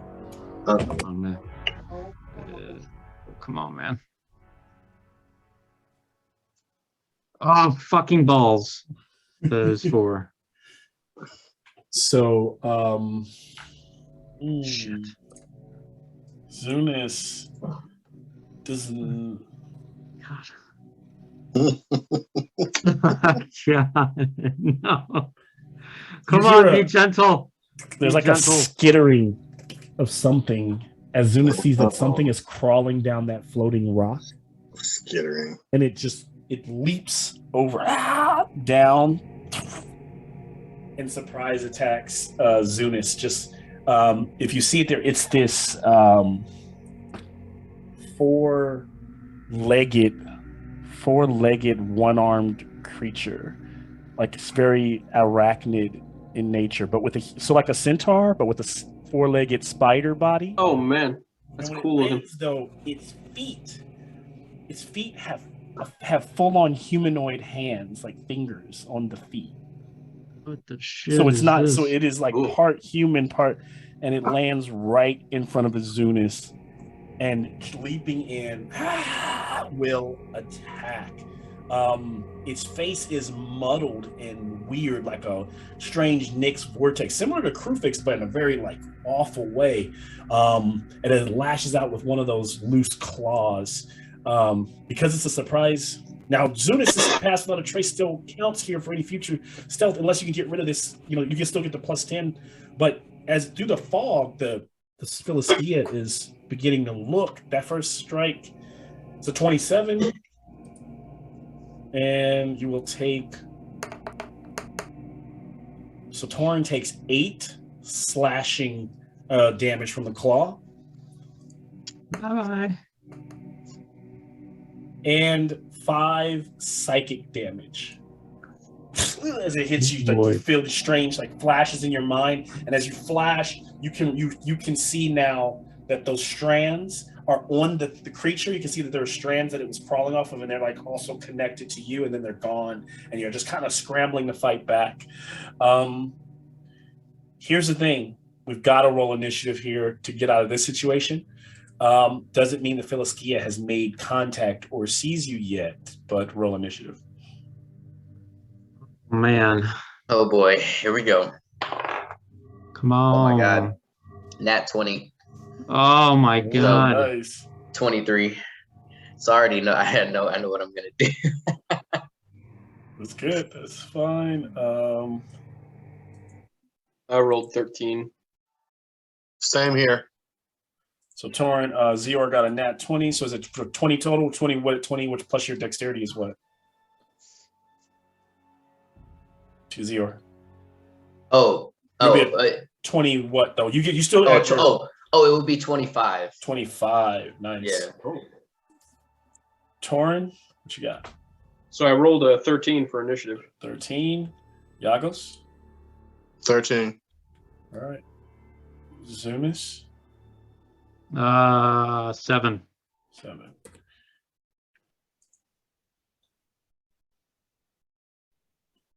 So as this is happening, the creature is kind of skittering. It doesn't make a whole lot of noise other than it's the clicking and the lashing of it. It's not like it roars out. It's kind of just makes this kind of hissing, no face thing there, and all the smoke and the fog.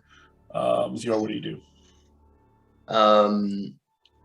So I want to. I'm gonna cast invisibility on Zunis. So all I need to do is just touch him, and he basically will be able to.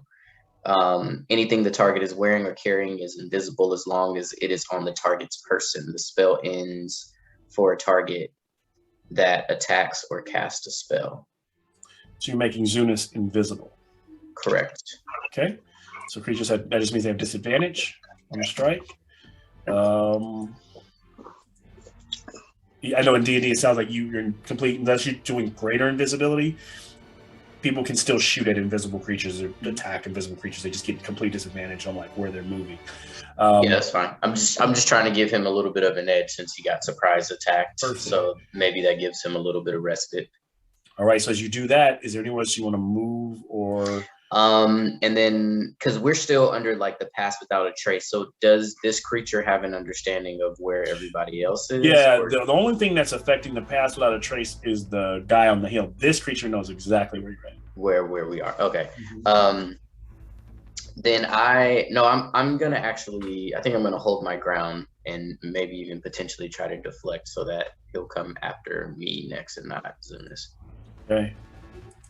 Then we move to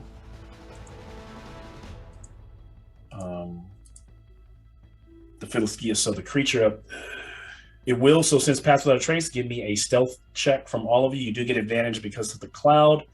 As the Philoskia is starting to look down towards where it's hearing some of that noise. So remember, you get +10. Yes. +10. Yeah, +10. Plus whatever your modifier is. Right. Yeah, for the next hour. Oh, sweet. Okay. 18. And then 20, dirty 20. 31. 23. Oh, my bad. 28. Sorry, I forgot to add that extra. Or my bad. 25. Forgot to add that extra too. Okay. 31. Nice. So nothing. So the Philoskia got 22. So no one under 22. Everyone over that, right? I was at 20. Ooh. With the +10. Yeah, I rolled an 8. So plus the 10 plus my 2, so 20. Uh-oh. So unfortunately, everyone almost had that. The Philoskia does see pouring to some degree. Like that's the figure. Maybe it's the clanging of your breastplate and your shield and your armor. And it stands and slowly just leaps down onto the staircase. It starts to march down, makes a step, and then it just stops to kind of, because it can't see completely, because obscured fog cloud you can still see the figures. Since it's focusing on Torin, it just kind of waits for a second. Unless it has anything range, which I don't think it's gonna leap.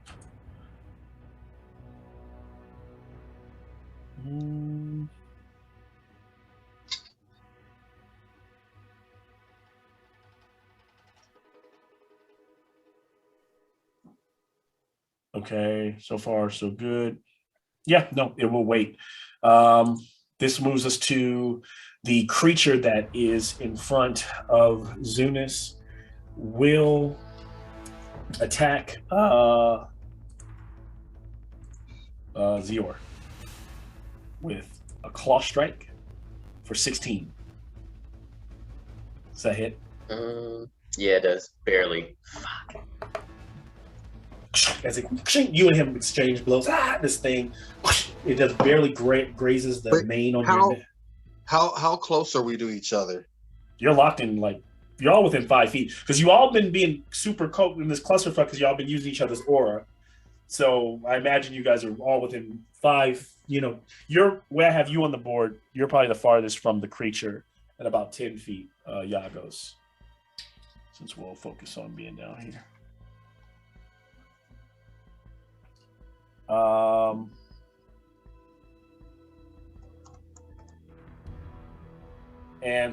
With that. Oh wait. Okay. What? So I'm 10 feet away from the enemy and 5 feet away from them. You're right. Yeah, you're within base contact with your party, but you're within 10 feet of the enemy. Okay, because while everybody is within 5 feet of me, I can use my reaction to impose disadvantage on attack rolls because of my shield. Within how far? If whoever is within 5 feet of me. Mm-hmm. So whoever's being attacked within 5 feet of me. Within 5 feet. Okay. I'll make the claw attack again. So 21. So it's the 16 still would have landed. The 16 still would have applied. So Zior would still take slashing damage and 4 psychic damage. Then the creature will bite. Oh. And you can use the reaction. So now the second bite, you can't use that on. So the second bite will stand on the first roll, which is a dirty 20. Ooh. Doing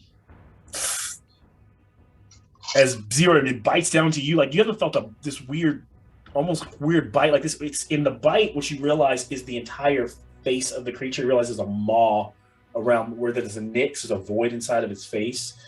It's just like teeth on the side of the face, like grabbing into you as you take 16 piercing damage. Yeah. And has he taken 32 damage? Is it 16 plus 16? It is. What is that second roll? Oh, I missed my number. Yes, he has. Holy crap. It's 16. It rolled 16 twice. So the second one is psychic damage. And as you, can I have a? Are you still up?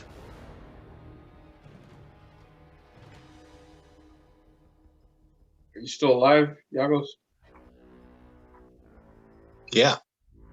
Okay. Oh wait. No, not Yagos. I think that was for Zior.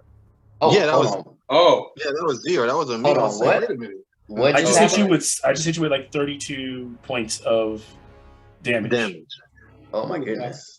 Yeah, I mean, I'm still. I have 50. I have 53. So. Yeah, I mean, I'm still good. So let me. You said 32. Actually, I take it back. I can't do the bite yet. I have to make it a claw attack. So I'm re-rolling. Second attack is a claw attack now. Okay, so hold on. But what was the damage for the first attack? Because I don't think I've taken. It was 16. The first one was 16. The second attack is now going to miss. So you got lucky there. Okay. So second claw misses, and you are not grappled, so I cannot do the bite. Okay, yeah, I'm good.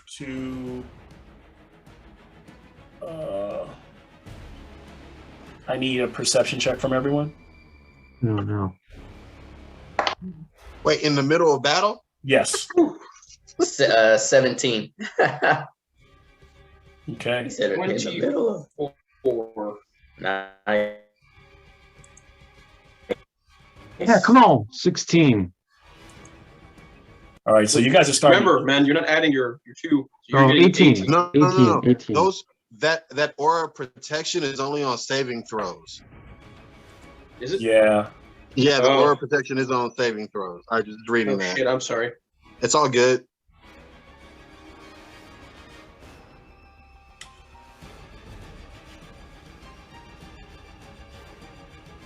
Well, I rolled 22 then. 22. Okay. Natty so 20. So you can hear the skittering of another one of these creatures approaching through the fog as you start to see them kind of searching, coming towards its friend, just literally just going towards the sound. We then move to Torin. Jesus. Okay. Well, cat's out of the bag here. I'm gonna first off. I have 2 actions, so that's nice. Okay. First off, I'm going to attack the creature that's focusing on Zior. Okay. With my longsword. Mm-hmm. So I just rolled a 24 to hit. Yeah, hits massively. Yeah. Okay. And then I'm going to do some slashing damage. 7 slashing damage. Okay. How much? And Zior, what's your health at, man? Are you pretty low? I have 37 more hit points. 37. And I'm planning to morph into something on my next action, which will give me a bunch more temp. So don't worry about me. Okay. Okay. Well, then I will do a second attack. Okay. Oh shit. So this time I rolled an 8 to hit. 8 will not do it. Okay. All right. Then I am done. Torin has missed on that second attack. We move to Yagos. All right. I'm gonna move up for an attack. Okay.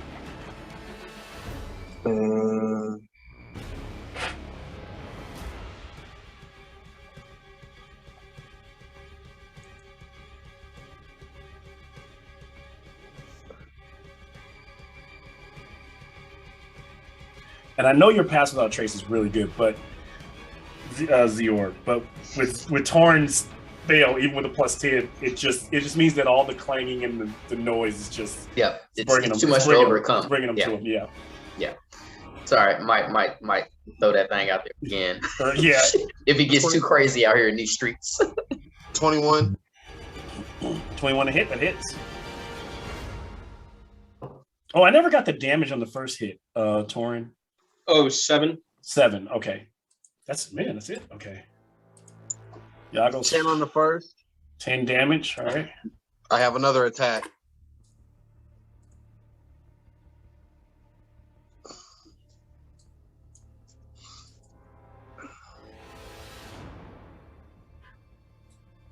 Bang, bang. That definitely hits. Natural 20. That's a nat 20? Yes, sir. Yeah. Let's go. Wait, what happens with that again? So you're gonna roll double your damage dice and still add your modifier. Oh, it's doing it already. Or we can bring back. We could bring back something from the old school days. Oh. But if we do, they apply to you all when monsters hit crits in big battles like this as well. Oh, that's good. Yeah, let's do it. Yeah, let's do it. Let's do it. Do you want to do normal damage and draw a card? Or do you draw a freaking card? Yeah, do normal damage and draw the card, Rod. You know what to do. I mean, come on. on. You know Decapitate is in there. You know that's that 1/1 in there. Yeah, but I don't want to use it on this low-level creature. It'd be nice to use it on that damn. Well, I mean, there's 60 cards in this deck. The chance of you can use it every time you hit a nat 20. So it's up to you. It's up to you. No pressure. Let's do it. All right. So in addition to the damage, what kind of damage is it? Slashing, bludgeoning. So whatever weapon you're using. Just let me know what weapon you're using. It's melee. But what weapon? Flail. Flail is bludgeoning, most likely. Is it bludgeoning? It doesn't say it. Okay.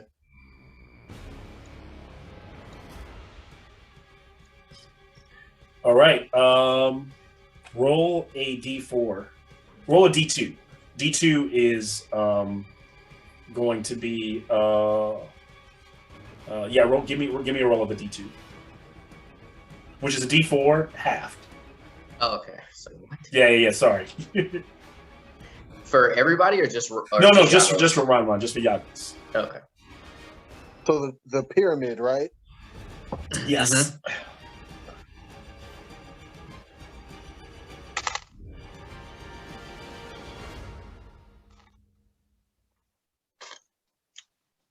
Wait a minute. What am I doing wrong? Just roll a 4. If it's a 4, it's a 2. If it's a 2, it's gonna be a 1. If it's a 3, it'll be rounded down, so it'll be a 1. It'll be a 1. How do I roll it? I can't find it. What? So where to roll? you roll it. You read the top number. Like the top number is going to be on all 4 sides. So if you roll, unless you have one of the other d4s where the top number is on the, it's like sometimes they do it where it's the bottom, but it should be. The top. No, there it is. Yeah.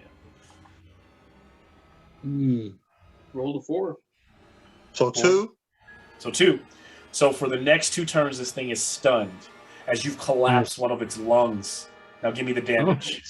So it starts to like writhe in pain.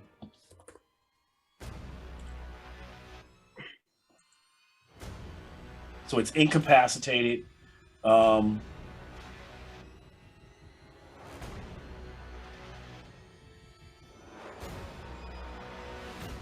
Just go ahead and roll me damage, Ron. 12. All right, so it takes 12 damage. It can't move, can't speak. It's faltering. Automatically fails strength, dexterity, and saving throws.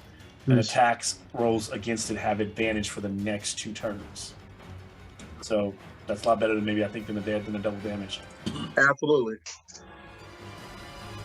12, and it's looking pretty hurt. It's looking bloody as it's like it's almost like the weak spot on the where you collapse, like the rib. You can see the rib cage kind of buckled in from your flail. Nice. And when I said its arm was one arm is like just a nub, and the other arm is the claw that's slashing. I actually remember this one only has 1 claw, so it actually can't grapple.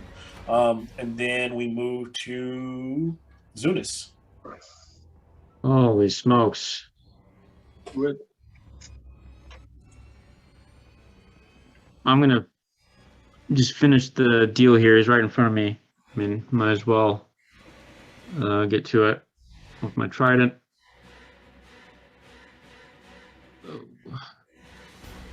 That is an 11.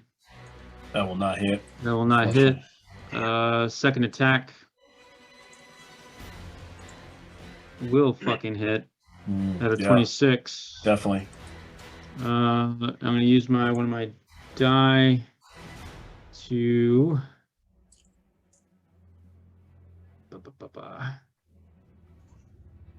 who's hurting?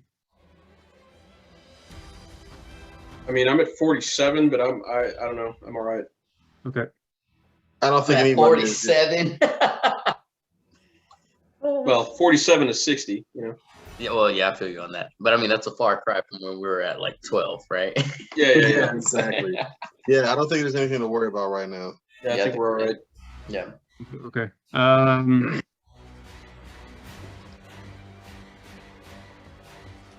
much damage? I'm just gonna add the. Sorry. Gonna add. Oh, nice. That's a 5.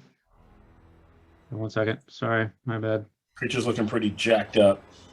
That damage is +5. That is 10. All right. 10 plus something. +5. It's a 5d8. D8. So that is 5d8. Oh, shoot. Sorry. I was thinking of how many superior die I have. So oh, gotcha. That's 15. 15 damage. So you skew this thing with the trident in the lung that's collapsed, the ribs piercing through this like soft bone. Thing starts to try to scream out. The other, Strider, the other one skittering close by. Spider climbing all around you. But yeah, this thing, great move there, Zunis. Anything else? Otherwise, we move to the top of the round. Okay. Then Zior, I'm sorry. I will. Yeah, I'm gonna action surge and just get rid of this thing. Sorry. I'm just really upset. And that is a 21 to hit. That hits. And that is another 7 damage. Ooh. It is on. It's getting there. It's looking Come pretty on. weakened.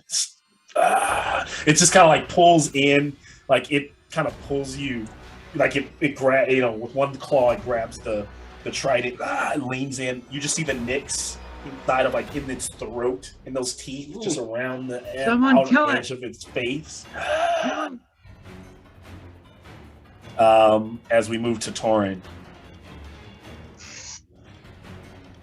Okay, well, I mean, I'm going to try to finish the job here, guys.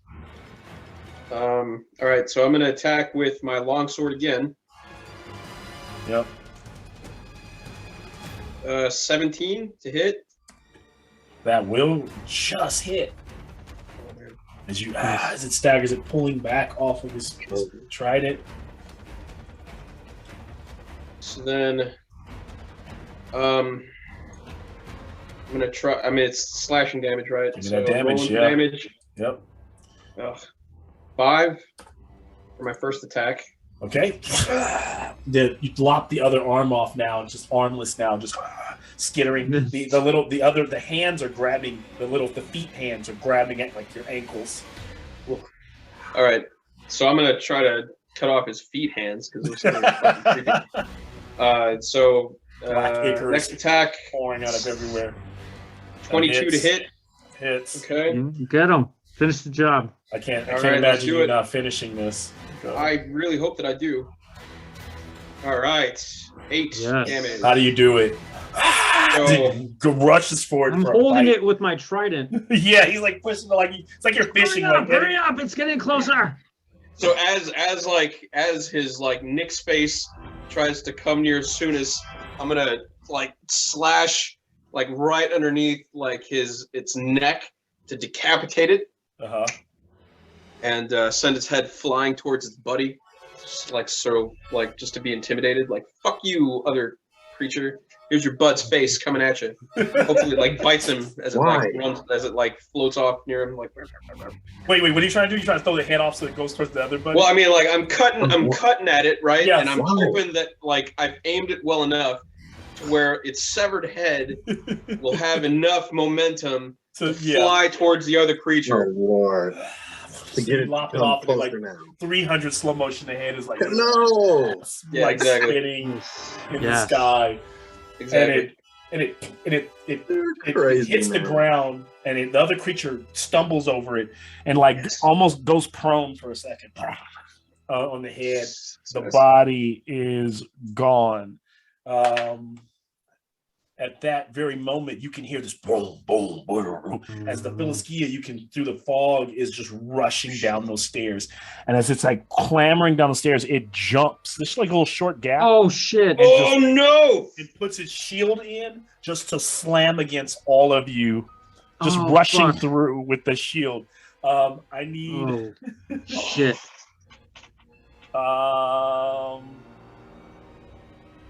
I need a strength save, or just you can either make a dex save or a strength save on this one. Okay. Yeah, buddy. So we get +10, right? So. Yeah. Plus 10. No, not +10 on a dex save. Well, yeah, because it's stealth. It's not stealth. Oh, okay. Dex save is not a stealth. That's right. You're not trying to hide here. You're just trying to move out of the way. Yeah. But you still get the +2 though. Yeah, fair enough. Oh, 21. Okay. 30, 20 for me. Damn. 13 for me. 8 for me. If you beat 22, you're good. If you fail 22, anything be under 22. Oh no. So if you're under, I think that's everybody. Yeah, I think it's everybody. So everyone gets pushed. I was at 21. Come on, man. You all get kind of thrown 5 feet off this, away from the creature. And are prone. You all just get cast off of this platform as this thing tries to kind of dominate the moment here. And as it lands, you will, so it was hit, so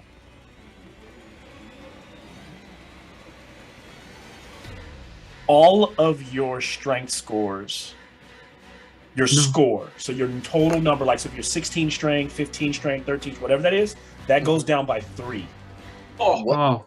What the shit? As you feel like this thing, your like muscles kind of writhing in pain. You all also take 15 necrotic points of damage. It like kind of stands there like, you will not pass. And we then, with its other 2 actions, it starts to swing with this long. You see that blade? It's like literally, it's like reaching down and swinging on either side. The first swing will go towards not Yagos, but Torin, as it tries to strike you while you're prone, so it will have advantage.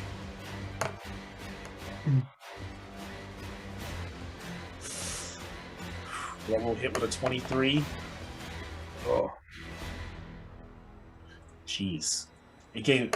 So you'll take 11 slashing damage and an extra 9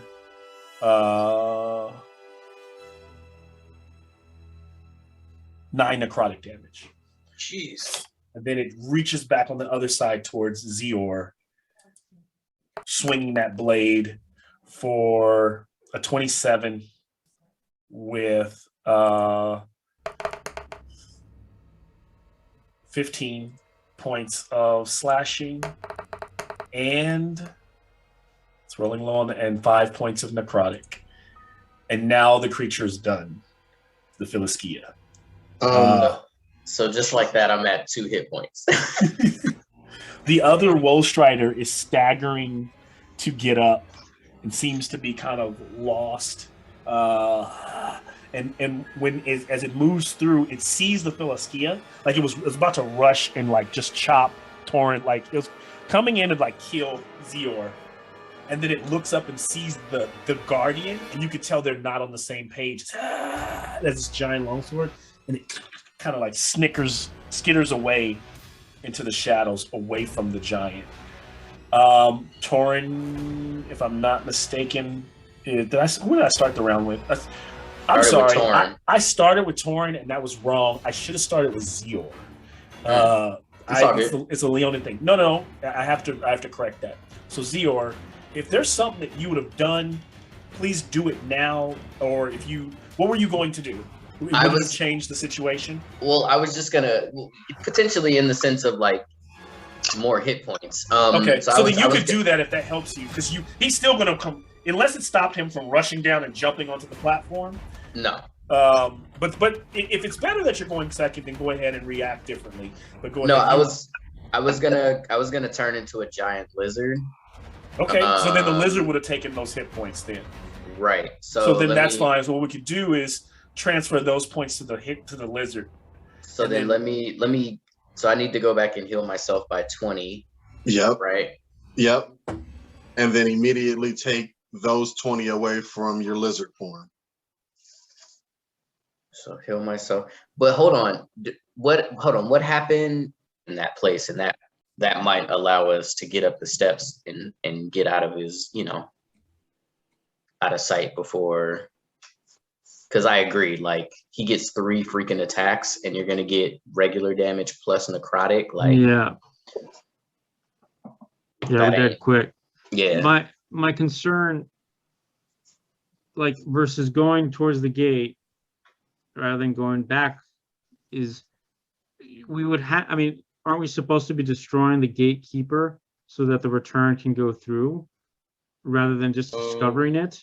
Yeah. So how are the returns? So if you just run out, what you would really be doing is just trying to escape, and you'd have to deal with Phoenix. The repercussions of Phoenix on your own, or there's turning back and running away and staying in the underworld, feeling maybe like you're not ready to fight him right now. That or you stay and fight, to the death of this thing.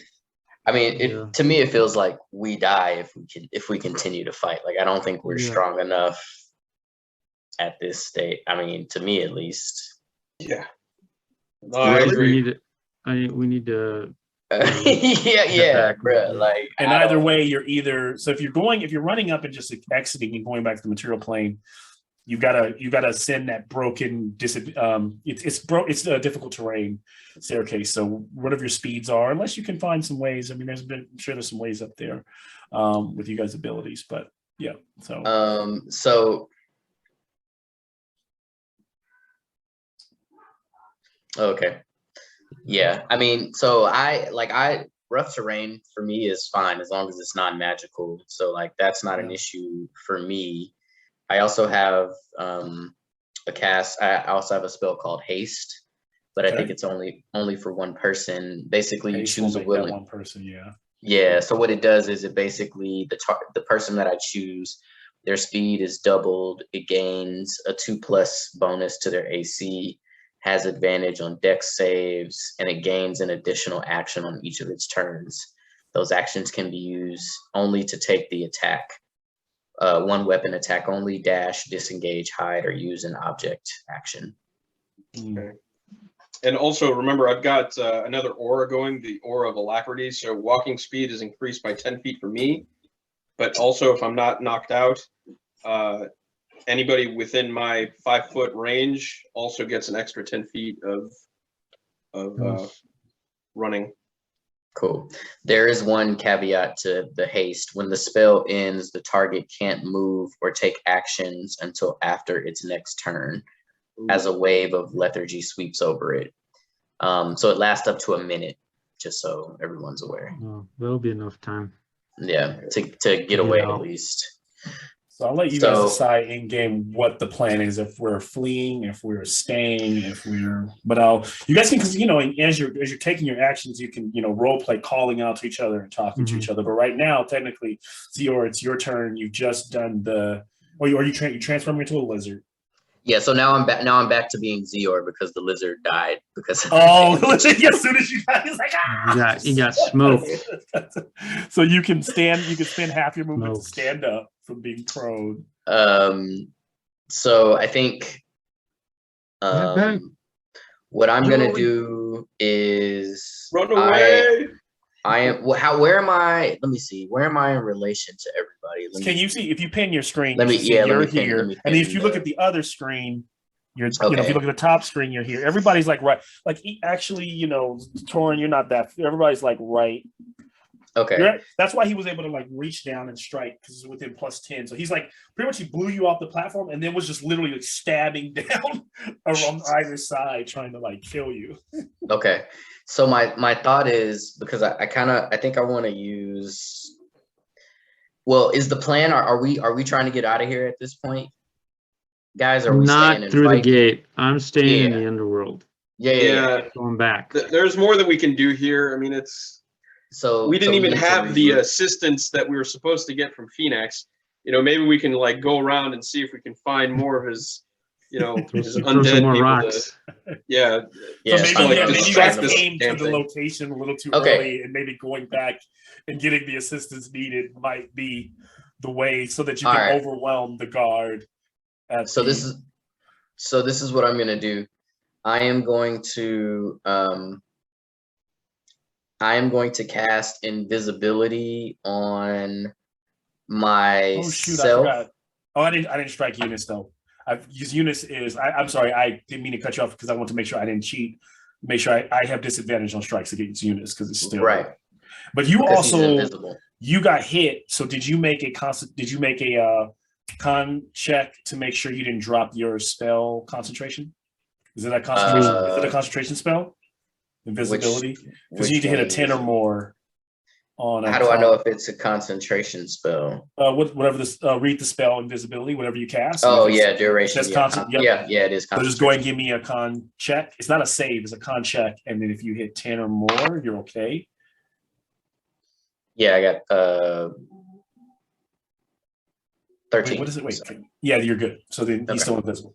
Okay. All right. So I'm gonna because I'm using a third now. I guess the question is am I in a position? Because what I'd like to do is I'd like to cast invisibility on myself, Torin, and Yagos, but I realize that I have to go touch each of them. And you can do multiple on the same. Right. So because I'm casting from the fourth, I have a 4th level invisibility slot. It says I can target. So when you cast this spell using a spell slot of 3rd level or higher, you can target 1 additional creature for each slot level above 2nd. Okay. So the way I read that is, if you spend more slots, then you can target within the range. You don't have to. Wait, it says you need to touch them. A creature you touch becomes invisible until the spell ends. That just means if you burn more slot cells, you can touch more people. So you got to run around and touch them. So you got to move your movement, and now you still got to touch them, but you're burning a slot cell so that it applies to multiple people. Got you. So essentially, I guess my question is, can you make it to them? Well, yes, but maybe I should do my 3rd level slot because I have.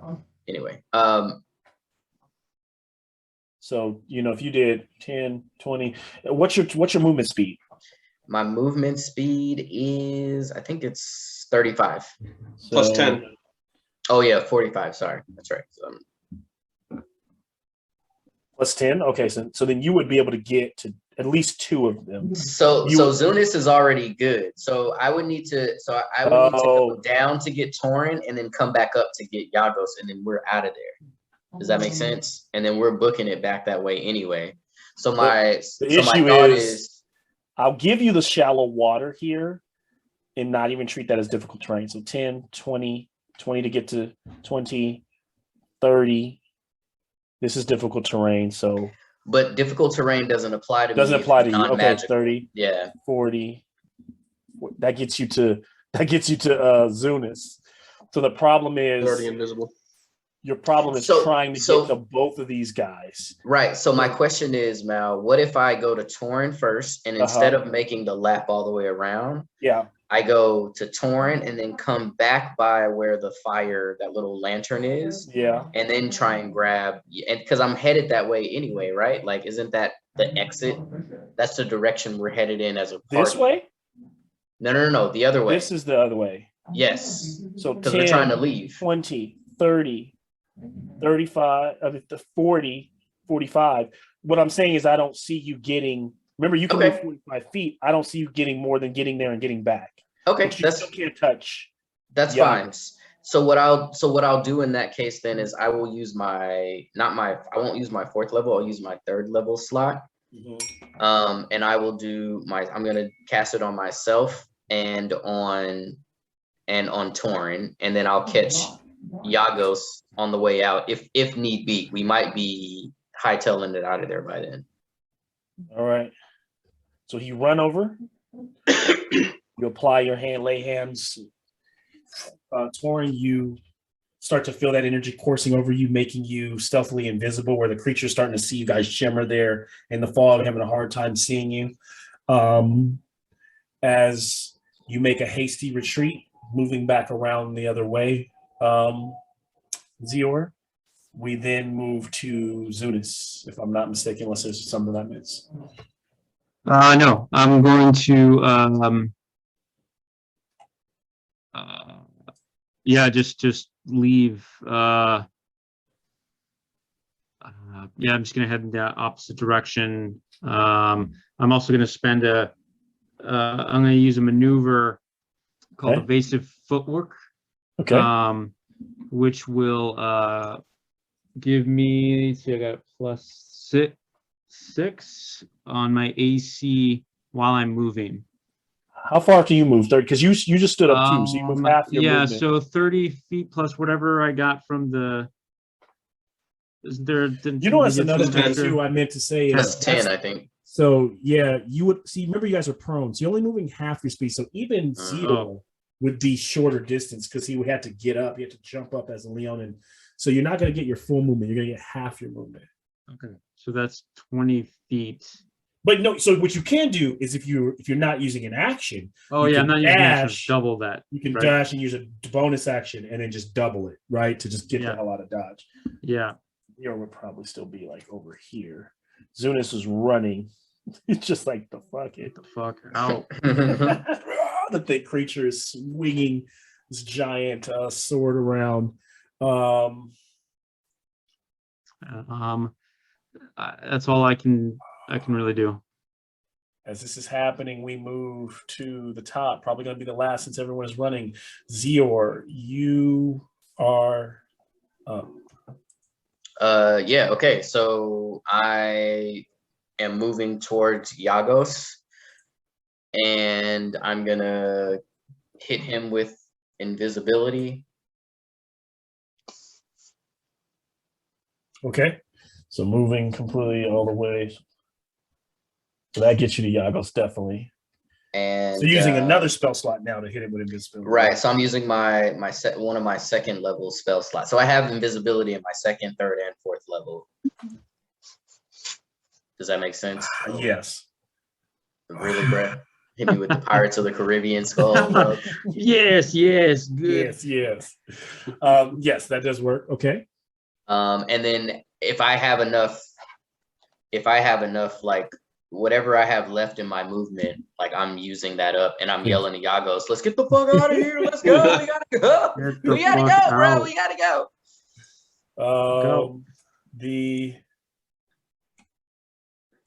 The moving then to the Philistia, who kind of swinging, looks at you all running, and it turns and looks over the edge and swings down on Torin. No. One strike, as it does it with one swoop, as it's jumping back over to this ledge here. But isn't this with disadvantage though? Why would it be a disadvantage? Oh yes, it is a disadvantage. So it's lower roll was 11 and 11, so it's still a dirty 20. No! Oh shit! Swings through. Dead. No, you're done. For 21 slashing. Oh. And add 9 necrotic. I mean, I'm well dead, man. I mean, you're dead yet? Like, you're just down.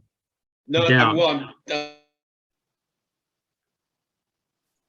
Oh no! Oh, he's gone. He's gone. He's dead. What happened? No.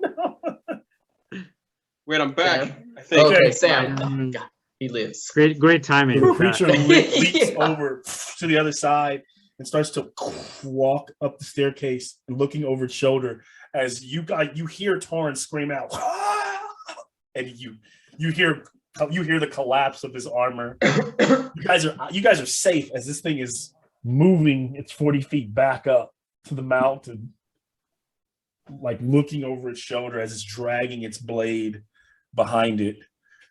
Dude. What do you do? Help me. Go grab Torn. Yeah, we got to go back and get Torn. How do you do it? Explain. I mean, I can do it. I would imagine I could try to do it pretty stealthily. I have a pretty high stealth. Do you still have Pass Without a Trace up? No. Well, it's up to you, DM, because I think the creature's disengaged now. So when you cast it, is it when I cast it when Torn? It depends on if it applies to everyone or just a concentration spell with another one when you cast a new concentration. Well, no, Pass Without a Trace is not concentration. I don't think so. So my Pass Without a Trace still applies. So if you've gotten through there and the fog was starting to dissipate, imagine that fog is starting to drop away. Okay. It's kind of looking away from you. Give me an advantage because of the fog, because of Pass Without a Trace. You get an advantage stealth check with your plus 10. Since you're going in there. The creature will make a check. It won't be a disadvantage, it'll be its normal perception. So the first one is 27. And yeah, so we'll take the 27. And yeah. So describe yourself wading through the murky water to get over there to that side to get to him. Yeah, so I'm just kind of like wading through, just kind of like almost like a soft, like little like doggy paddle almost. And then as I come out and emerge on the rocks, I sneak around the backside, so the side opposite of where that little fire lantern thing was. Mm-hmm. So I come around the backside where Zunis was, and as to kind of shield myself, and then I basically just run over to Torin and well, I guess I have to kind of look for him because he's invisible. Yeah. So I guess groaning a little bit. I'm like, I do need to find him. So as I come around the edge, I'm like, Torin, where are you? So as I hear him lowly rumbling, I sneak over and I start to, I throw him over my shoulder and we get out of there. As you start moving him through the wherever it might have noise in the background, maybe mute So maybe have background noise, maybe in the house. As you start carrying him through the it's shallow, so you're not like getting waist deep. It's like in your ankles, kind of trudging him through the Philiskia. Kind of sits back down, puts its shield down, seems to be looking in the jail. It might even see the pittering of the water. It just plants its blade, like triumphant, like another group, warded against to its ideals. It is keeping you where you are supposed to be, here in the underworld. Shortly away from this moment, you guys find a moment to kind of relax as you get out of earshot of it. And I'll give you guys a chance to come down and tell me what you're thinking, what you're saying, as you just kind of barely survived that encounter, even with this new power granted by Phoenix, or this, leveling up and all of it, just how harrowing that was in just a few moments. Yeah, so as I put Torin down and take the invisibility cloak or invisibility sheath off of him, I shake him a little bit, like, are you okay? Are you up?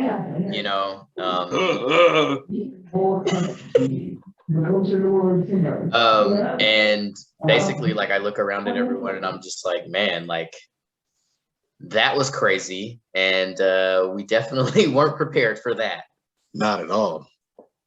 You gotta be fucking kidding me, as I'm like bent on all fours with my gills, kind of like a wheezing noise coming from my gills because I'm just like exhausted. We are now ready. We need to, let's go see if we can find a returned or head across the sticks. We gotta find some way to get this done. Yeah, agreed. Fuck. Does someone have anything to heal Torin with? If I could give him one of the potions. Yeah, let's see. Because okay. I have something that I got from like the last episode, I think, or the episode before. Do we have to use potions? If I rest for long enough, do I come back up, or do I have to be revived? Doesn't he have to do like death saves or whatever? Or, yeah, he needs to. Oh no, I figured somebody had at least cure wounds. If you guys have cure wounds or some lay on hands points, he's gonna start making death saves. Somebody bring it. If you don't bring him back, I'm gonna start making him make death saves. Yeah. So I have just go to sleep. Good night, sweet prince. Yeah, I'm gonna lay my hands on him as he takes his last breath. Okay. Just in the nick of time. That's the only reason I haven't made him start making them. Yeah, just because I was. No. I'll use my laying hands. Okay. And so as I revive, I'm like, man, that was terrible. That was a terrible encounter.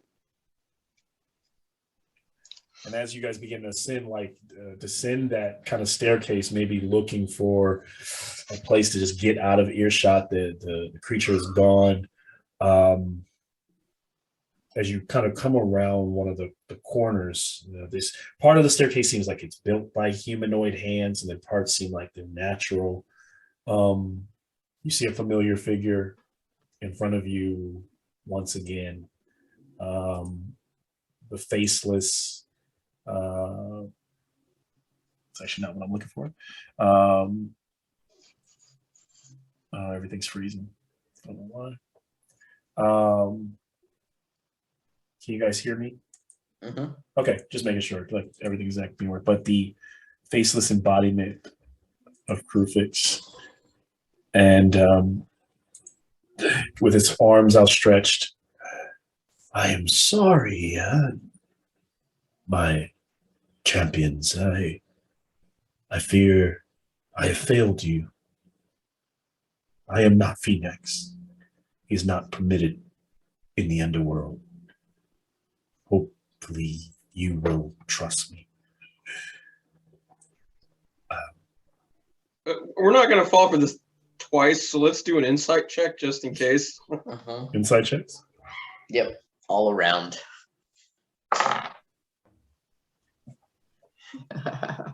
you're saying we can trust you, but that's what somebody that we couldn't trust would say. I can 19. tell you, let me put you at ease. Whatever you shared with the god of deception, I will not fault you for, though I thought when we spoke, you would have been more discerning. I will tell you something you did not tell him, that he can not hear now, that his Eidolon is in the castle.